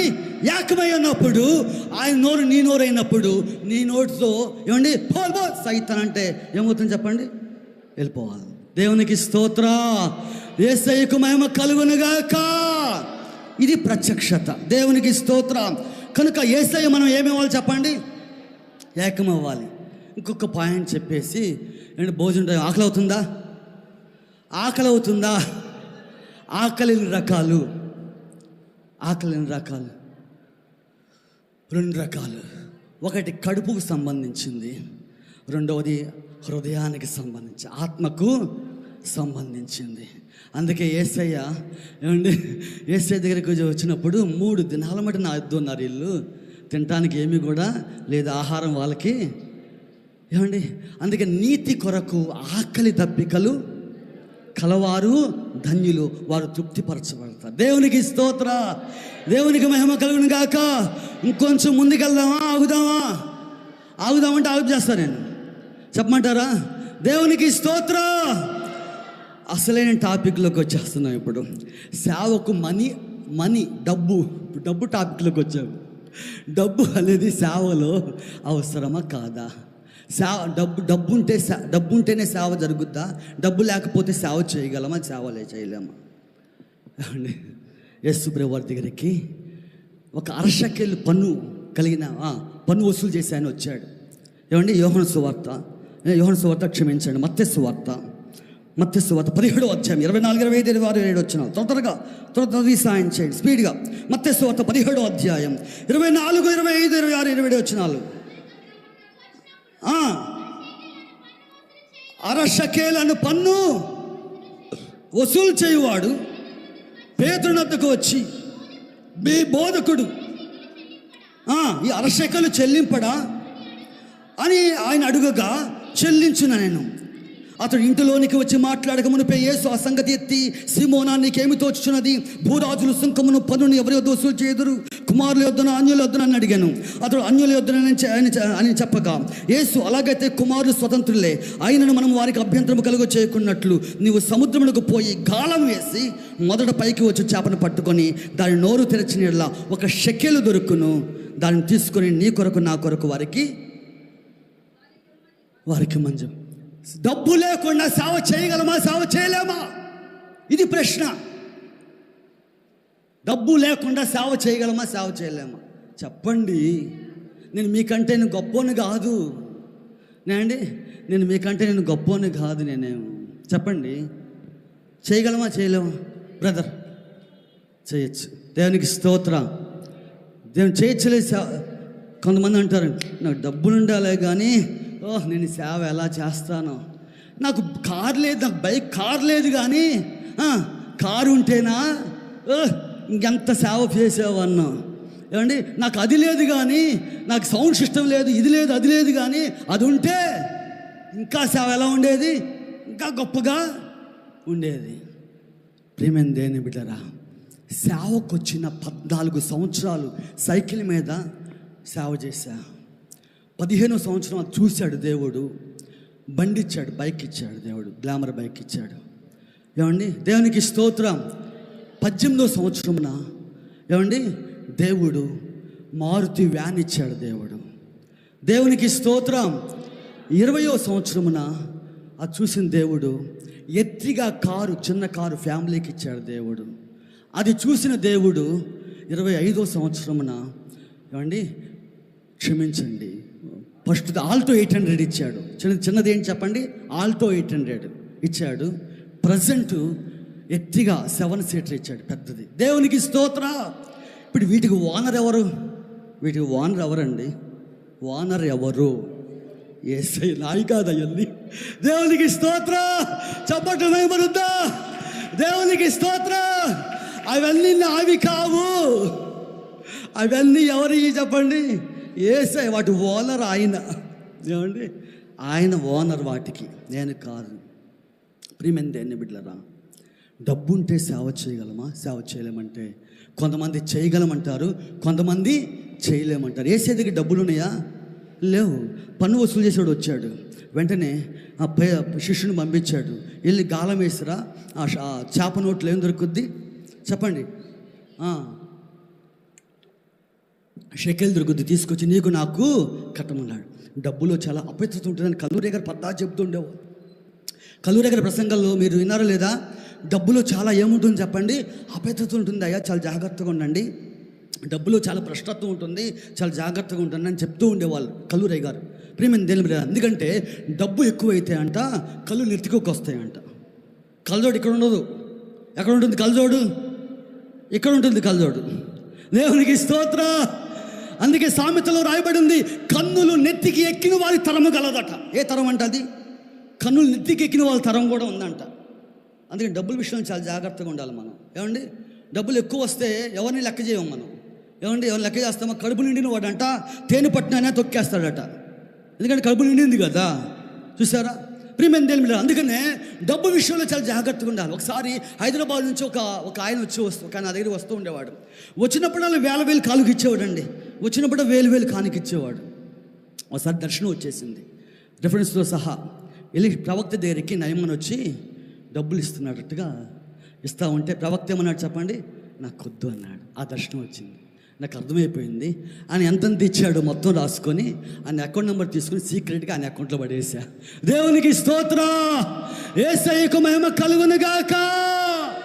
డబ్బు విషయంలో చాలా జాగ్రత్త కలిగి ఉండాలి ప్రియమైన. అందుకనే ప్రియమైన దేని బిడ్డలారా, దాని గురించి చాలా చాలా టాపిక్ అవుతుంది. అయితే అసలు ధనం, సేవలో ధనం అనేది రాకపోవటానికి ఏ పాపాలు అడ్డున్నాయి? ఏ పాపాలు అడ్డున్నాయి? ఏ పాపాలను బట్టి డబ్బు రాదు? ఏమండి, అయితే సేవలో డబ్బు రావటానికి దేవుడు ఇచ్చిన వాగ్దానాలు ఏంటి? సేవలో డబ్బు రావటానికి ఏమండి మనం ఎలా ఉండాలి? మనం ఎలాగా ఉండాలి? దేవునికి స్తోత్రం. 12:30 అయింది. చెప్పుకుందామా? ముగించేసుకుందామా? చెప్పుకుందామా? దేవునికి స్తోత్రం. ఈ ఒక్క పాయింట్ చెప్పుకుందాం. ప్రియమైన దేవుని బిడ్డలారా, సీక్రెట్. ఎన్ని సీక్రెట్? దేని గురించి సీక్రెట్స్ ఇవి? డబ్బు వచ్చే, మనీ వచ్చే సీక్రెట్స్. ఎస్ అండి, బైబిల్ గ్రంథంలో రాయబడి ఉంది. ఏమండి, సామెత గ్రంథం 17:16 17వ అధ్యాయం 16వ వచనం. సామెత గ్రంథం 17వ అధ్యాయం 16వ వచనం. బుద్ధిహీనుని చేతిలో జ్ఞానము సంపాదించుకొనుటకు సొమ్ము ఉండనేలా వానికి బుద్ధి లేదు కదా. ఎవరి చేతిలో అంట? బుద్ధిహీనుని చేతిలో జ్ఞానము సంపాదించుకొనుటకు ఏముండాలి చెప్పండి? సొమ్ము ఉండనేలా. వానికి ఏమి లేదట? బుద్ధి లేదు కదా. అంటే బుద్ధికి సొమ్ముకి ఏముంది లింక్? దేనికి లింక్ చెప్పండి? బుద్ధికి సొమ్ముకి చెప్పాలి. బుద్ధికి సొమ్ముకి ఏముంది చెప్పండి? లింక్ ఉంది. సొలొమోను దగ్గరికి వచ్చి దేవుడు ప్రత్యక్షమై, నా కుమారుడా నీకేం కావాలో కోరుకో అంటే ఏమన్నాడు చెప్పండి? ఏం కావాలన్నాడు చెప్పండి? వివేకం గల హృదయం, జ్ఞానం నాకు కావాలయ్యా. అవునా? ఇప్పుడు యేసుడు ప్రత్యక్షమై మీ దగ్గరికి వచ్చి ఏమడితే మీరు ఏం చెప్తారు? యేసయ్య మీ దగ్గరికి వచ్చి, నా కుమారుడా నీకేం కావాలి అంటే, అయ్యా నాకు డబ్బు కావాలయ్యా, లేకపోతే కారు కావాలయ్యా, లేకపోతే ప్రియమైన దేవుని బిడ్డలారా, సొలొమోను దగ్గరికి వచ్చి దేవుడు అడిగితే ఏమన్నాడు చెప్పండి? నాకు వివేకం కలిగినటువంటి జ్ఞాన హృదయం దయచే ప్రభువు అని అడిగాడు. జ్ఞానం దయచే ప్రభువు అని అడిగాడు. దేవుడు మెచ్చుకున్నా లేదా? మెచ్చుకొని అన్నాడు, శత్రువుల ప్రాణమునైనను అడగలేదు, ఐశ్వర్యం కూడా నువ్వు అడగలేదు, దీర్ఘాయు కూడా నువ్వు అడగల, కానీ నేను వీటన్నిటిని నీకు ఇస్తున్నాను అన్నాడు. చెప్పండి, మేము మరుద్దాం. దేవునికి స్తోత్రం. వీటిని నువ్వు అడగకపోయినా నీకు ఐశ్వర్యం ఇస్తున్నా, నువ్వు అడగకపోయినా నీ దీర్ఘాయు ఇస్తున్నా, నువ్వు అడగకపోయినా శత్రుల ప్రాణాన్ని నీకు చెప్తున్నా. అంటే జ్ఞానానికి సొమ్ముకి లింక్ ఉంది. దేనికి లింక్ ఉంది? జ్ఞానానికి డబ్బుకి ఏముంది? లింక్ ఉంది. ఉందా లేదా? వాక్యార్థం చూపిస్తానండి మీకు. ప్రతిదీ వాక్యం నోట్ చేసుకోండి. అలా ఉందో లేదో పరిశీలన చేయండి, రాసుకొని. సామెతల గ్రంథం 21:20 ఇందా చెప్పింది మీకు తెలిసిందే అని నేను వాక్యం డిఫరెన్స్ చెప్పలేదు. సామెతలు 21:20 చెప్పండి. విలువ గల ధనమును నూనెయు జ్ఞానుల ఇంట ఉండును. దేవునికి స్తోత్ర. బుద్ధిహీనుడు దానిని వ్యయపరచును. ఎవరి ఇంట్లో ఉంటాయి? జ్ఞానుల ఇంట్లో ఏముంటాయండి? జ్ఞానుల ఇంట్లో ఏముంటాయి? విలువ గల ధనం ఉంటుంది, నూనెయు ఉంటుంది. ఇప్పుడు నా ఇంట్లో డబ్బు లేదంటే నాకేమి లేదు. నా ఇంట్లో డబ్బు లేదంటే ఏమి లేదు చెప్పండి? నాకు జ్ఞానము లేదు. నా ఇంట్లో డబ్బు లేదంటే నాకు బుద్ధి లేదు అని అర్థం. ఏ వాక్యాన్ని బట్టి? బుద్ధిహీనుని చేతిలో జ్ఞానం సంపాదించిన సొమ్ము ఉండదు లేదా? వానికి ఏం లేదు చెప్పండి? బుద్ధి లేదు కదా అన్నాడు కదా. ఆ వాక్యాన్ని బట్టి నేనేం దిద్దుకోవాలి? ఆ వాక్యాన్ని బట్టి ఏం దిద్దుకోవాలండి? నాకేం లేదు దిద్దుకోవాలి. నాకు బుద్ధి లేదు ప్రభువా, నాకు జ్ఞానం అనేది లేదయ్యా, అందుకే నా ఇంట్లో ఏమి లేదు, విలువ గల ధనము లేదు, నూనె నా ఇంట్లో లేదని ఏం చేయాలి చెప్పండి? దిద్దుబాటు చేసుకుంటే నీకు కాస్త దొరుకుద్ది దేవుని దగ్గర. దేవునికి స్తోత్ర. నేను జ్ఞానిని అనుకుంటే నేను జ్ఞానినిగా దాన్ని నువ్వు అనుకోనవద్దు. నీ జ్ఞానిని కదా నువ్వు అనుకోవద్దు. నీ స్వబుద్ధిని ఆధారము చేసుకోవద్దు. యెహోవా యందు భయభక్తి కలిగి నీ ప్రవర్తన అంతటి యందు ఆయన అధికారానికి ఒప్పుకో. దేవునికి స్తోత్ర. నేను జ్ఞానిని, నాకు అన్నీ తెలుసు అంటే నీకు ఏమీ ఉండదు, నీకు దొరకదు. నాకు తెలియదు ప్రభువా, కాస్త చెప్పయ్యా నేర్చుకుంటానంటే నేర్పిస్తాడు దేవుడు. కాస్త ఇవ్వయ్యా అంటే ఇస్తాడు. దేవునికి స్తోత్ర. దేవునికి మహిమ కలుగును గాక. ఆ వాక్యాలను బట్టి ఏం దిద్దుకోవాలండి? నా జ్ఞానం లేదు ప్రభువా, నాకు బుద్ధి లేదయ్యా, నాకు బుద్ధి దయచే ప్రభువా. మరొక వాక్యంలో ఏముంది తెలుసా?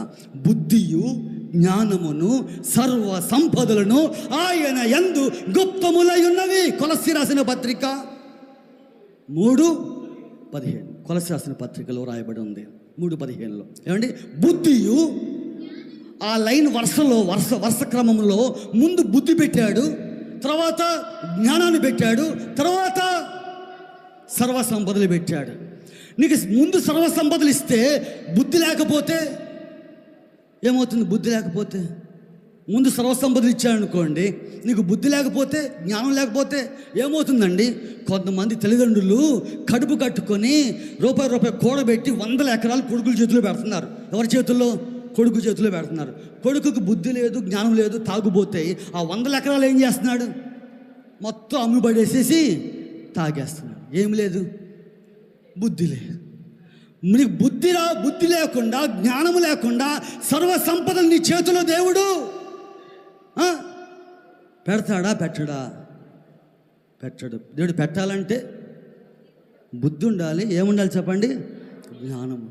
దేవునికి స్తోత్రం.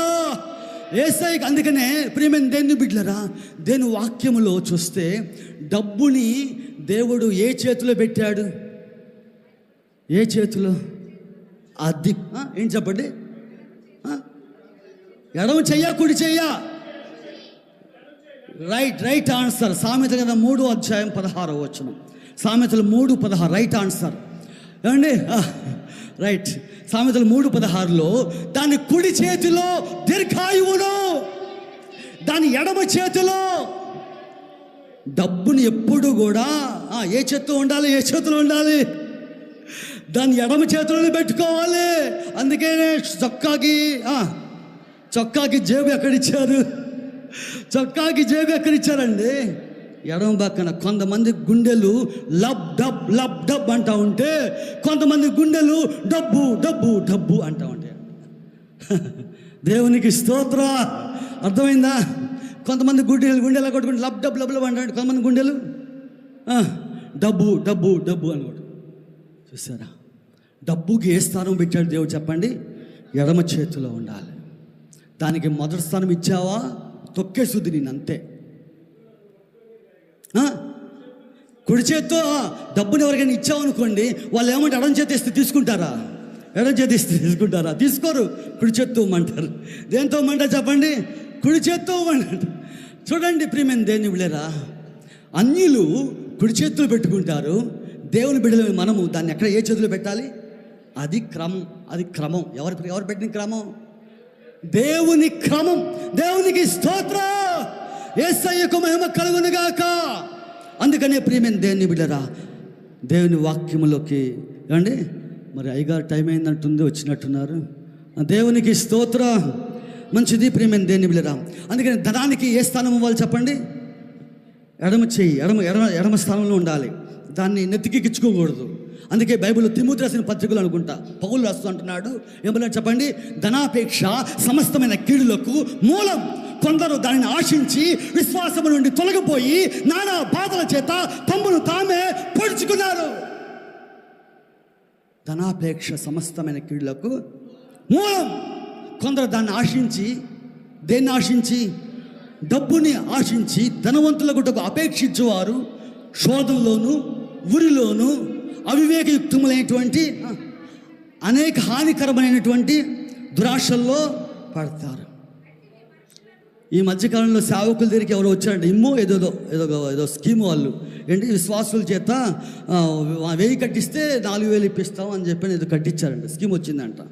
అనేక మంది సేవకులు ఏం చేశారు? విశ్వాసుల చేత అనేక ₹1000 డబ్బులు కట్టిస్తే ఏమంటే డబ్బులు ఎక్కువ వస్తాయని చెప్పని వాడు దివాలా ఎత్తాడు. విశ్వాసులందరూ వచ్చి ఈ సేవకుని పట్టుకున్నారు. నువ్వే కట్టించావు అని చెప్పని. సంఘం ఏమైపోయింది చెప్పండి? సంఘం స్మాష్. దేన్ని బట్టి చెప్పండి? దేన్ని బట్టి? చాలా జాగ్రత్తగా ఉండాలి. దేవునికి మహిమ కలుగును గాక. ప్రియమైన దేవుని బిడ్డలారా, డబ్బు రాకపోవడం గల పాపాలు ఏంటో చెప్తున్నారు, రాసుకోండి. 1 ప్రవర్తన దిద్దుకోవాలి. హగ్గయి 1:6. డబ్బులు రాకపోవడానికి గల పాపాలు. ఏ పాపాలు దిద్దుకుంటే డబ్బు వచ్చుద్ది? డబ్బులు రాకపోవడానికి అడ్డుగా ఉన్నటువంటి పాపముల్లో 1 ప్రవర్తన దిద్దుకోవాలి. హగ్గయి గ్రంథం 1:6. హగ్గయి గ్రంథం రాబడి రావటానికి, రాబడి రాకుండా ఆగిపోవటానికి గల కారణాల్లో మొట్టమొదటి ప్రవర్తన. హగ్గయి గ్రంథం 1:6. ఏమండి? త్వరగా తీసి సాయం చేయండి.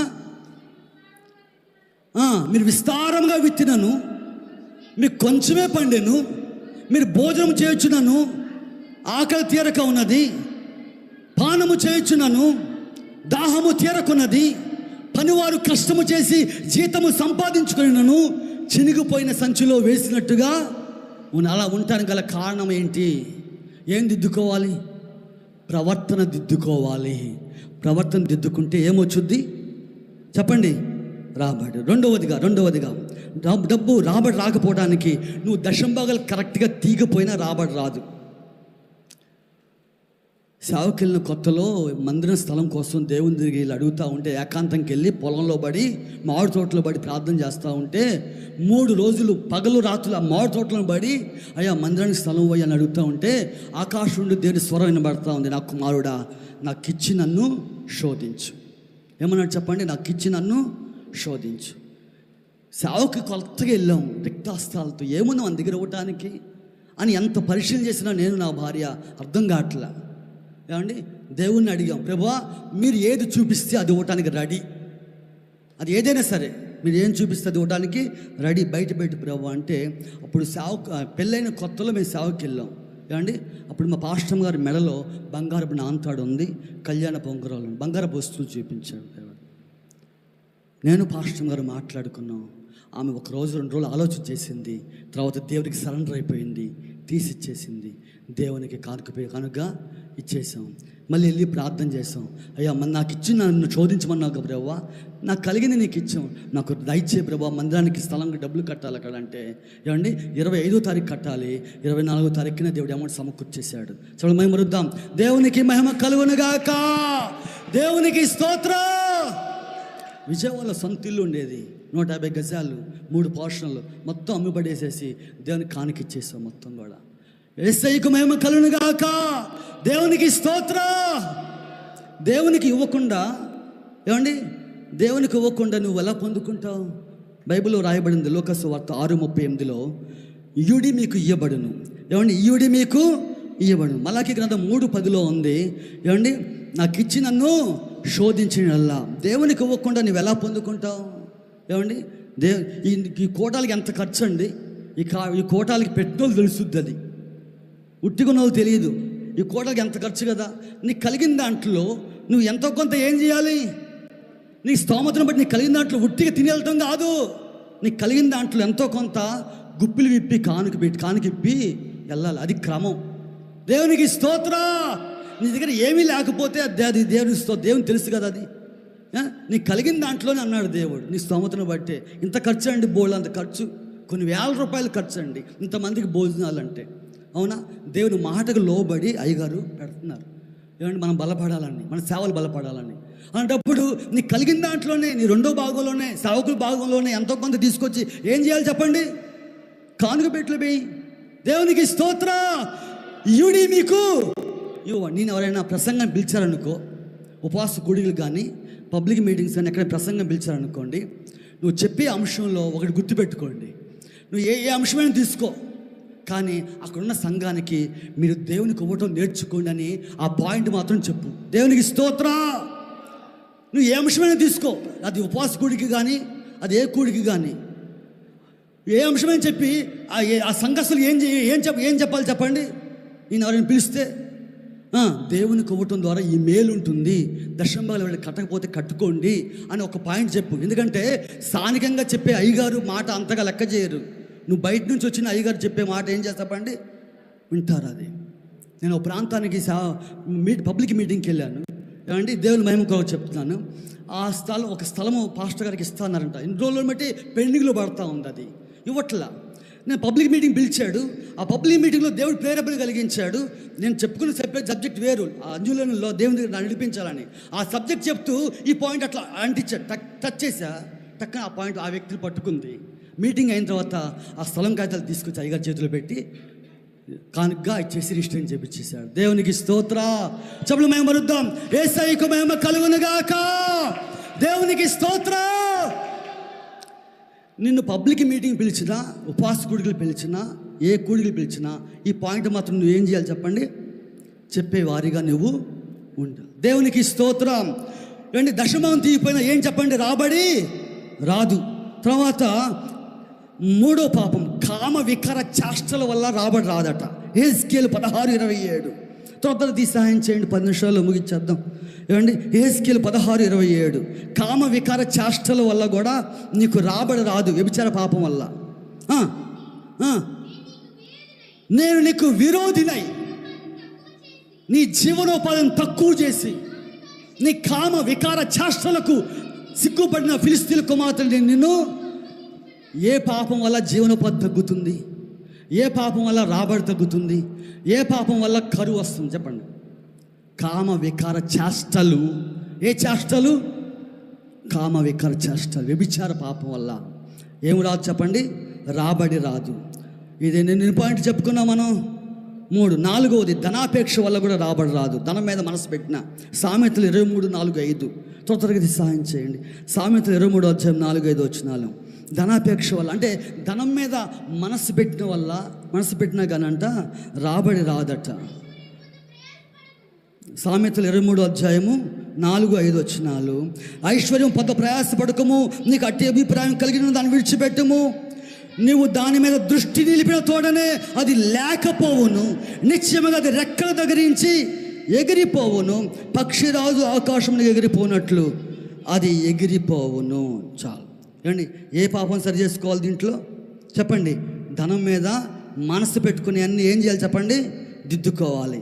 5వ పాయింట్, నువ్వు ఆత్మీయ తండ్రికి దూరమైన, దేవునికి దూరమైన నీకు కరువు వచ్చుద్ది. ఎవరికి దూరం అయితే చెప్పండి? తండ్రిని విడిచిపెట్టాడు తప్పిపోయిన కుమారుడు, దూరదేశానికి వెళ్ళిపోయాడు. ఏమండి, ఏం పడ్డాడు వాడు ఇబ్బంది పడసాగి. ఏ పడసాగి చెప్పండి? వాడు ఇబ్బంది పడసాగి ఎక్కడ చేరాడు? పందులు మేపేవాని దగ్గర. కారణం ఏంటి? ఏ పాపాన్ని బట్టి? ఏం దిద్దుకోవాలి? దాంట్లోంచి ఏం దిద్దుకోవాలండి? దేవునికి దూరమైన, దేవుణ్ణి విడిచిపెట్టిని, ఆత్మీయ తండ్రిని విడిచిపెట్టి దూరంగా ఉన్నాయి, అవి దిద్దుకోవాలి. దిద్దుకుంటే నీకు ఆ ఇబ్బందులు పోతాయి. తర్వాత 6వ పాయింట్, మనుషుల వైపు చూసినా, ఎవరైపు చూసినా ఆయన ఏదో ఇస్తాడు, వచ్చి మనకేదో ఇస్తాడని చెప్పని ఆయన జేబులెంక, పర్సులెంక, బ్యాగులెంక చూసినా కానీ నీకు రాబడి రాదట. కీర్తన 118:8 మనుషులు నమ్ముకున్నట్టు కంటే యెహోవాను ఆశ్రయించుట మేలు, రాజులు నమ్ముకున్నట్టు కంటే యెహోవాను ఆశ్రయించుట. ఒక సేవకుడు తన భార్యకు చెప్పెళ్ళాడు, అమ్మ ఇంట్లో కావాల్సింది నీకు మనీ వచ్చుద్ది, అంబో ద్వారా వచ్చుద్ది, వెయిట్ చెయ్యి అని చెప్పి వెళ్ళాడు పాస్టర్ గారు. ఏమండి, పాస్టర్ గారు వెళ్ళాడు. ఈమె రోజు దేనికోసం ఎదురు చూస్తుంది? పూర్వకాలంలో మనీ ఆర్డర్లు ఉండేవి కదండి. మా పోస్ట్ మ్యాన్ వచ్చి ఏం చేసి డబ్బులు ఇచ్చేవాడు కదా, మనీ ఆర్డర్ ద్వారా. దానికోసం ఎదురు చూస్తూ ఉంది. 1 రోజు గడిచింది, 2 రోజులు గడిచింది, 3 రోజులు గడిచింది, 4 రోజులు గడిచిందా కానీ డబ్బు రావట్లా. ఏమండి, 5వ రోజున పాస్టర్ గారు వచ్చాడు. ఏంటమ్మా 5 రోజులు ఏమైందంటే, నువ్వు మనీ వచ్చుద్దన్నావు, దాని వైపు చూస్తాను రాలేదని చెప్పాడు. అప్పుడు ప్రార్థనలో కూర్చుంటే దేవుడు అన్నాడు, నా వైపు చూడకుండా, ఎవరైపు చూడకుండా? నా వైపు చూడకుండా మనుషుల వైపు చూసింది కాబట్టి నేను పంపించలేదన్నాడు దేవుడు. దేవునికి స్తోత్రం. ఇవి దిద్దుకోవాలి. ఏమండి, ఇంకేం దిద్దుకోవాలి? నిద్రశక్తుల వల్ల కూడా రాబడి రాదు. సామెతలు 6:9, 10, 11 నిద్రశక్తుల వల్ల కూడా, అంటే అతిగా నిద్రపోవటం వల్ల. ఏమండి, లిమిట్ లేకుండా, లిమిట్ ఉండాలి ప్రతిదానికి, లిమిట్ లేకుండా అన్లిమిటెడ్గా. ఏమండి, ఎక్కువ నిద్రపోతే దానివల్ల కూడా ఏం రాదు, నీకు రాబడి రాదు. మరొక పాయింట్, సోమరితనం వల్ల రాబడి రాదు. దేనివల్ల? సోమరి వాణి, చేను ముళ్ళ తప్పలు, గచ్చ పొదలు. ఏమండి, సోమరివాడు పస్తుపడి ఉంటాడట. పస్తుపడి ఉండేది ఎవరు? సోమరివాడు. ఏమండి, సోమరితనం అనే పాపం దిద్దుకోవాలి. ఆ పాపాన్ని బట్టి కూడా రాబడి రాదు. ఏమండి, తర్వాత కొన్ని దేవుడి పరీక్ష వలన కూడా ఇబ్బందులు కొలుములో దేవుడు ఏం చేస్తాడు చెప్పండి? కొంతమందిని పరీక్షిస్తారు. అన్ని కోణాల్లో పరీక్షలు చేయాలి రాబడి రాకపోవడానికి. ఒక కోణం కాదు, అన్ని కోణాలు వాక్యాన్ని ఏం చేయాలి చెప్పండి? పరిశీలన చేయాలి. దేవునికి మహిమ కలుగును గాక. దేవునికి స్తోత్రం. రాబడి రావాలంటే నువ్వు ఎలా ఉండాలి? సామెతల గ్రంథం చూసినట్టు ప్రసంగి గ్రంథం 2:26, ప్రసంగి గ్రంథం 2:26 ప్రసంగి గ్రంథం 2:26 ఏలనగా దైవ దృష్టికి మంచివానిగా ఉండువానికి దేవుడు జ్ఞానమును, తెలివిని, ఆనందమును అనుగ్రహించును. అయితే దైవ దృష్టికి ఇష్టడగు వానికి ఇచ్చుటకై ప్రయాసపడి పోగు చేసే పని ఆయన పాపాత్మునికి నిర్ణయిస్తాడట. దేవునికి స్తోత్ర. నీకు ఇవ్వటానికి ఎవరు చెప్పండి, ప్రయాసపడి పోగు చేసే పనిని ఎవరికి అప్పగిస్తాడు దేవుడు? పాపాత్ముని. అయితే నువ్వు ఎలా ఉండాలి? దేవుడు నీకు ఇవ్వాలంటే దైవ దృష్టికి ఎలా ఉండాలి చెప్పండి? ఇష్టడుగా ఉంటే నీకు ఇస్తాడంట దేవుడు. దేవునికి మహిమ కలుగును గాక. సామెతలు 22 అధ్యాయం 4వ వచనం. సామెతలు 22 అధ్యాయం 4వ వచనంలో, యెహోవా యందు భయభక్తులు కలిగినుట వినయమునకు ప్రతిఫలము, ఐశ్వర్యము, ఘనత, జీవము దాని వలన కలుగుతుంది. ఐశ్వర్యం కావాలంటే యెహోవా యందు ఎలా ఉండాలి చెప్పండి? మనం భయము, ఇంకేముండాలి చెప్పండి? భక్తి కలిగి ఉండాలని దేవుని వాక్య భాగంలో దేవుడు తెలియజేస్తున్నాడు. దేవునికి స్తోత్రం. యేసయ్యకు మహిమ కలుగును గాక. ధనం ఎన్ని రకాలు? ధనం ఎన్ని రకాలు? 2 రకాలు. ఒకటి భూలోక ధనము, రెండవది పరలోక ధనం. అర్థమైందా? భూలోక ధనాన్ని నువ్వు చనిపోయే లోపల పరలోక ధనంగా మార్చుకోవాలి. అప్పుడు పరలోకంలో నువ్వు ఎలా ఉంటావు? ధనవంతుడిగా ఉంటావు. భూలోక ధనము పరలోక ధనంగా ఎలా మారుద్ది? ఇప్పుడు నేను దుబాయ్ వెళ్ళాను అనుకోండి, నా కరెన్సీ పనికిరాదు, నా డబ్బు. నేనేం చేయాలి? ఎయిర్పోర్ట్కి వెళ్ళంగానే వెళ్ళిన తర్వాత ఏం చేయాలి చెప్పండి? ఈ డబ్బుని దుబాయ్ కరెన్సీలోనికి మార్చుకోవాలి. మార్చుకుని ఆ డబ్బు తీసుకుంటేనే నేను దుబాయ్లో అడుగు పెడితే ఆ కరెన్సీ చెల్లుబాటు అవుద్ది. అంతేనా కాదా? బ్రదర్ వారు తెలుసు, అనేక దేశాలు వెళ్ళి వచ్చారు. దేవునికి స్తోత్ర. యేసయ్యకు మహిమ కలుగును గాక. భూలోక ధనాన్ని ఏ ధనంగా మార్చుకోవాలి? ఎలా మారుద్ది? పరలోక ధనంగా ఎలా మారుద్ది? నువ్వు దేవునికి ఇవ్వాలి. ఇస్తేనే ఏం చెప్పండి? బేదలను కనికరించేవాడు యెహోవాకు. బేదలను కనికరించాలి. తర్వాత ఏం చేయాలి చెప్పండి? దేవునికి ఇవ్వాలి. దేవునికి ఖర్చు పెడితే ఆ ఖర్చు పెట్టినంత ఏ ధనంగా మారిపోతుంది చెప్పండి? దేవునికి స్తోత్రం. ఇప్పుడు వరకు ఏ పాపాలు అడ్డుపడుతున్నాయో ఏంటని నేర్చేసుకున్నాం.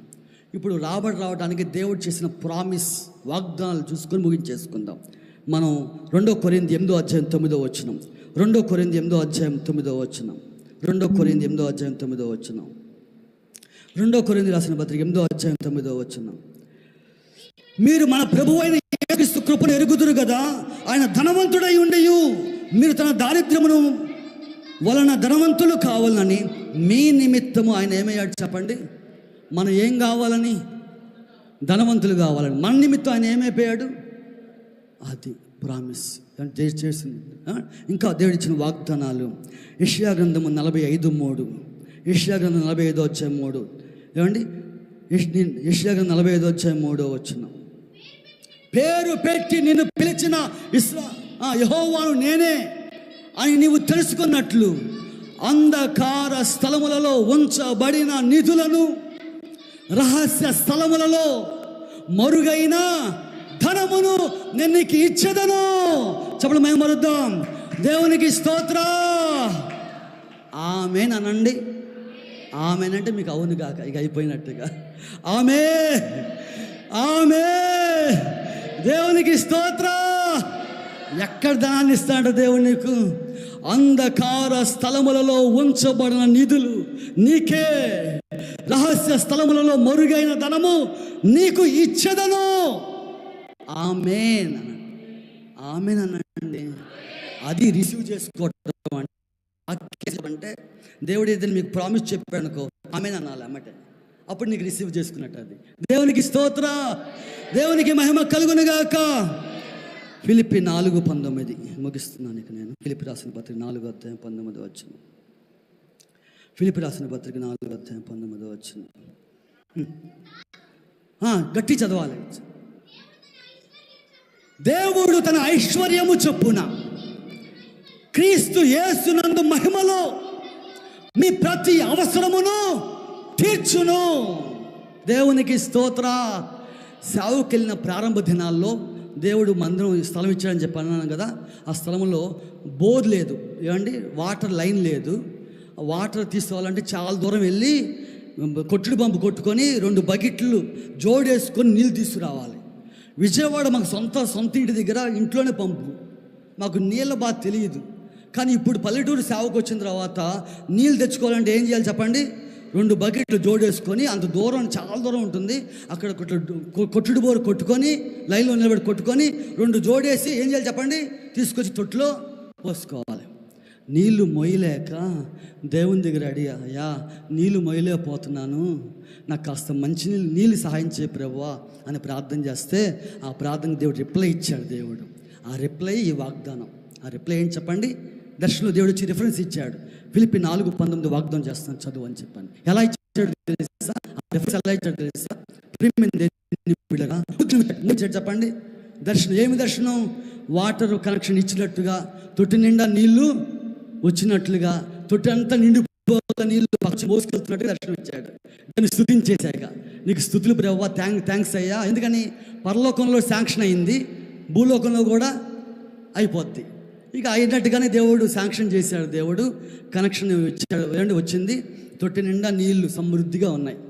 ఏమండి శోధన వచ్చింది. ఏమిటా శోధన అంటే, మేము కనెక్షన్ తీసుకున్నటువంటి ఆ వాటర్ లైన్ తిన్నగా ఒక పెద్ద ట్యాంకీ ఉంది, ఆ ట్యాంకీకి నీళ్ళు ఎక్కడం లేదని చెప్పని అందరూ కంప్లైంట్ చేస్తే, ఎంఆర్ఓ గారు పోలీసులు వెంటబెట్టుకొని ఆ ట్యాంక్ లైన్ కింద ఉన్నటువంటి కనెక్షన్లన్నీ కూడా, వాటర్ కనెక్షన్స్ అన్నీ కూడా కట్ చేసుకుంటూ వస్తున్నారు. నా కనెక్షన్ దగ్గరికి వచ్చారు. ఈ కనెక్షన్ ఎవరిదన్నారు? ఇది విజయవాడ నుంచి కొత్తగా పాస్టర్ గారు వచ్చాడండి, ఇక్కడ సేవకు అని చెప్పాను, ఆ పాస్టర్ గారు కనెక్షన్ అండి అని చెప్పన్నారు. ఆ పాస్టర్ గారిని పిలిపించండి అని చెప్పన్నాడు పోలీస్ ఆయన అధికారంతో. ఏమండి అప్పుడే నేను మధ్యాహ్నం టైం భోజనం చేస్తున్నాను, సగం భోజనం అట్లా విడిచిపెట్టి చొక్కా వేసుకొని ఆయన దగ్గరికి వెళ్తున్నాను. దగ్గరకు కూడా రాలేదండి, అంత దూరంలో ఉన్నాడు ఆయన, పోలీస్కి ఆయన. ఏమండి నోటికి ఇష్టం వచ్చినట్లు తిట్టడం ప్రారంభించాడు. ఏమని? మీ పాస్టర్లందరూ దొంగలు, అలాంటి వాళ్ళు ఇలాంటి వాళ్ళు అని. పోలీసు భాష, ఏ భాష అది? పోలీస్ లాంగ్వేజ్ తెలుసుగా మీకు. ఆ భాష వేరు, ఈ భాష వేరు. ఇది ప్రార్థనా భాష, ఆ భాష వేరు. దేవునికి స్తోత్రం. ఆ భాషలో తిట్టడం ప్రారంభించారు. ఏమండి నాకు ఆ చుట్టుపక్కలకి 30-40 మంది పోగయ్యారు. అంతమందిలో నన్ను తిట్టి ఏమన్నాడంటే, నోటికి ఇష్టమైన తిట్టి, 5 నిమిషాలు టైం ఇస్తున్నాను, ఈ కనెక్షన్ కట్ చేయి, తీసేయి అని చెప్పన్నాడు. ఆ ముక్కేదో ముందు చెప్పచ్చుగా, తిట్టాలి దీనికి, అడగల. మనసులో వేదన, ప్రభువా ఏడ్చుకుంటూ కన్నీరు కార్చుకుంటూ అంతమందిలో నన్ను తిట్టేసరికల్లా నాకు గిల్టీ ఫీల్ అయ్యి, నేను ఏడ్చుకుంటూ మందిరంలోకి వచ్చేసి ఇంటికి వచ్చేసి అన్నం తినబుద్ధి కాల, మోకరించి ప్రార్థన చేస్తున్నా. నాకు ఇక్కడ ఎవరున్నారని నేను వచ్చాను? నా నేటివ్ ప్లేస్ విజయవాడ, నేను చదువుకున్నాను, ఉద్యోగం చేసుకునేవాడిని. నన్ను పిలిచావు సేవ నిమిత్తం, సేవ చేయమన్నావు, పల్లెటూరు పంపించావు, ఇక్కడ సేవకు వచ్చాను. నీళ్ళు లేవు అంటే ప్రార్థన చేస్తే నువ్వేగా నీళ్ళు ఇచ్చింది. నాకెందుకు ఈ శోధన? ఎందుకు అంతమందిలో నన్ను ఎవరు తిట్టారేంటి ప్రభువా? నాకు ఇక్కడ ఎవరున్నారు పట్టించుకునే వాళ్ళు? నన్ను దాన్ని పలకరించే వాళ్ళు ఎవరున్నారు? నాకు దిక్కు ఎవరున్నారు? ఇక్కడ నువ్వే నాకు దిక్కు, నాకు న్యాయం చేయి అని ప్రార్థన చేయడం ప్రారంభించాను. అలా ప్రార్థన చేస్తూ ఏడుస్తూ అట్లా పడుకుని పోయాను. దర్శనంలో దేవుడు వచ్చి అన్నాడు, నా కుమారుడు ఎందుకు ఏడుస్తున్నావు? ఫిలిప్పీ 4:19 చదువు, నీకు వాగ్దానం చేస్తున్నాను అన్నాడు దేవుడు. ఏమండి టక్కని మెలకు వచ్చింది.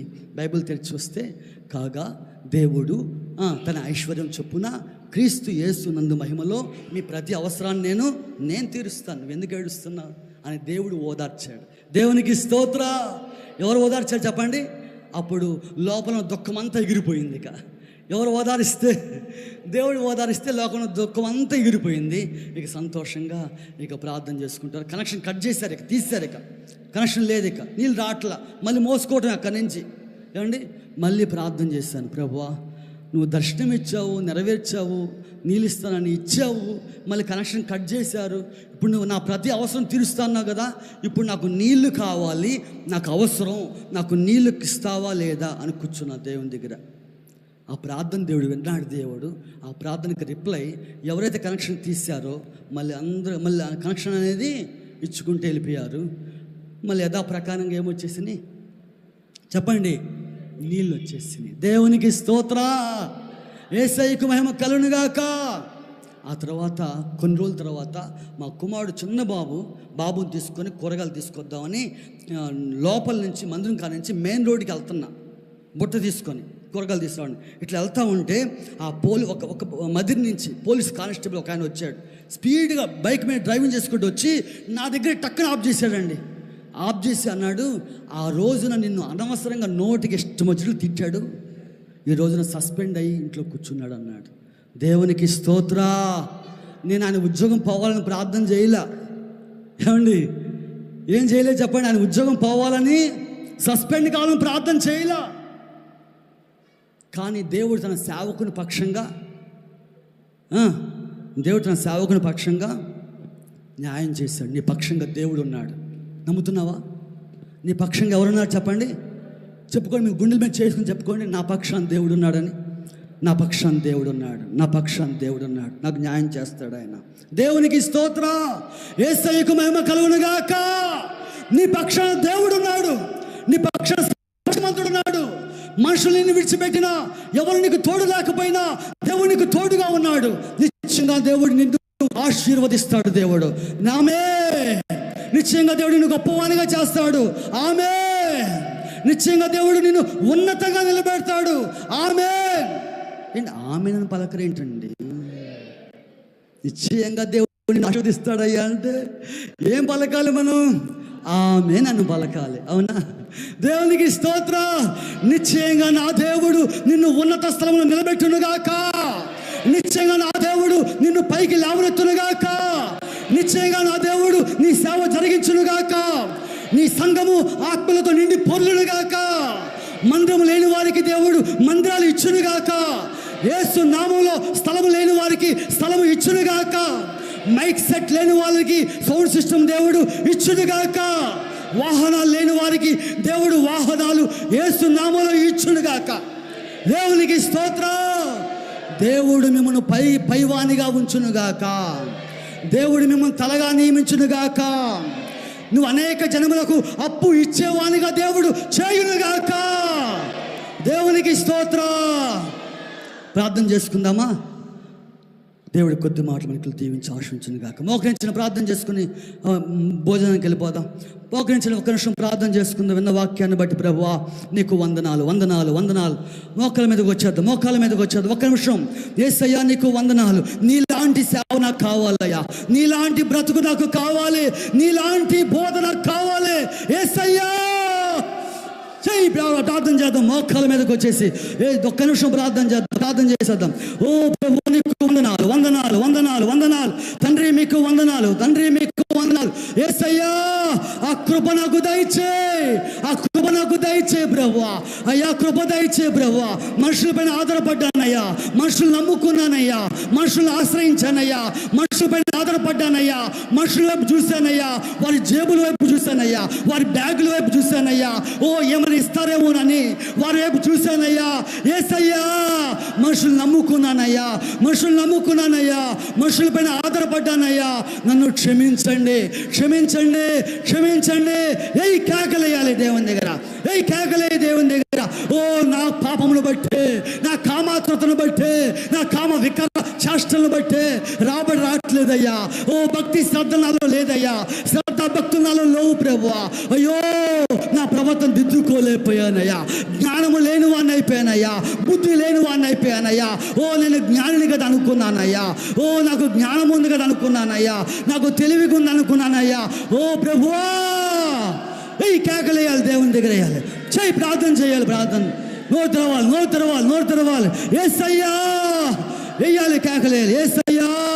యేసయ్యా నేను జ్ఞానిని కదా అనుకున్నానయ్యా. నన్ను క్షమించండి. నేను బుద్ధి గలవాని అనుకున్నానయ్యా. క్షమించండి ప్రభువా. అయ్యో యేసయ్యా, అయ్యా సహాయం దయచే.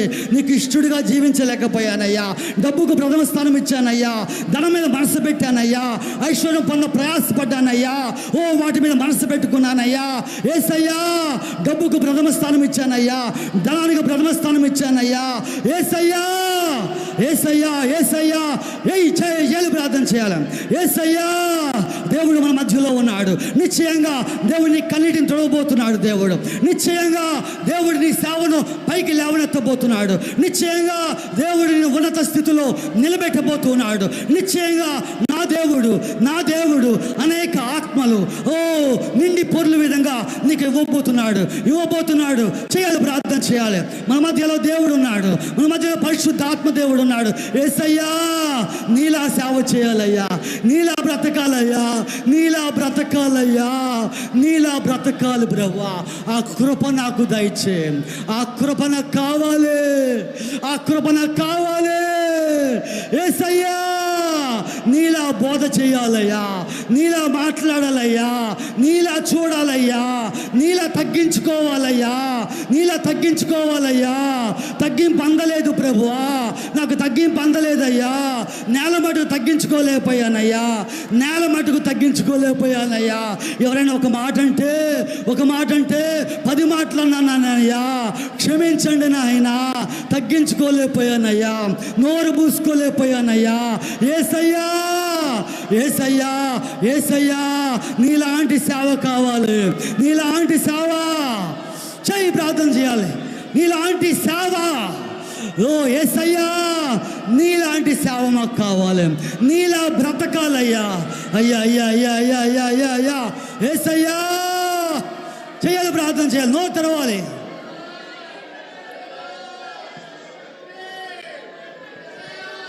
ప్రార్థన చేయాలి.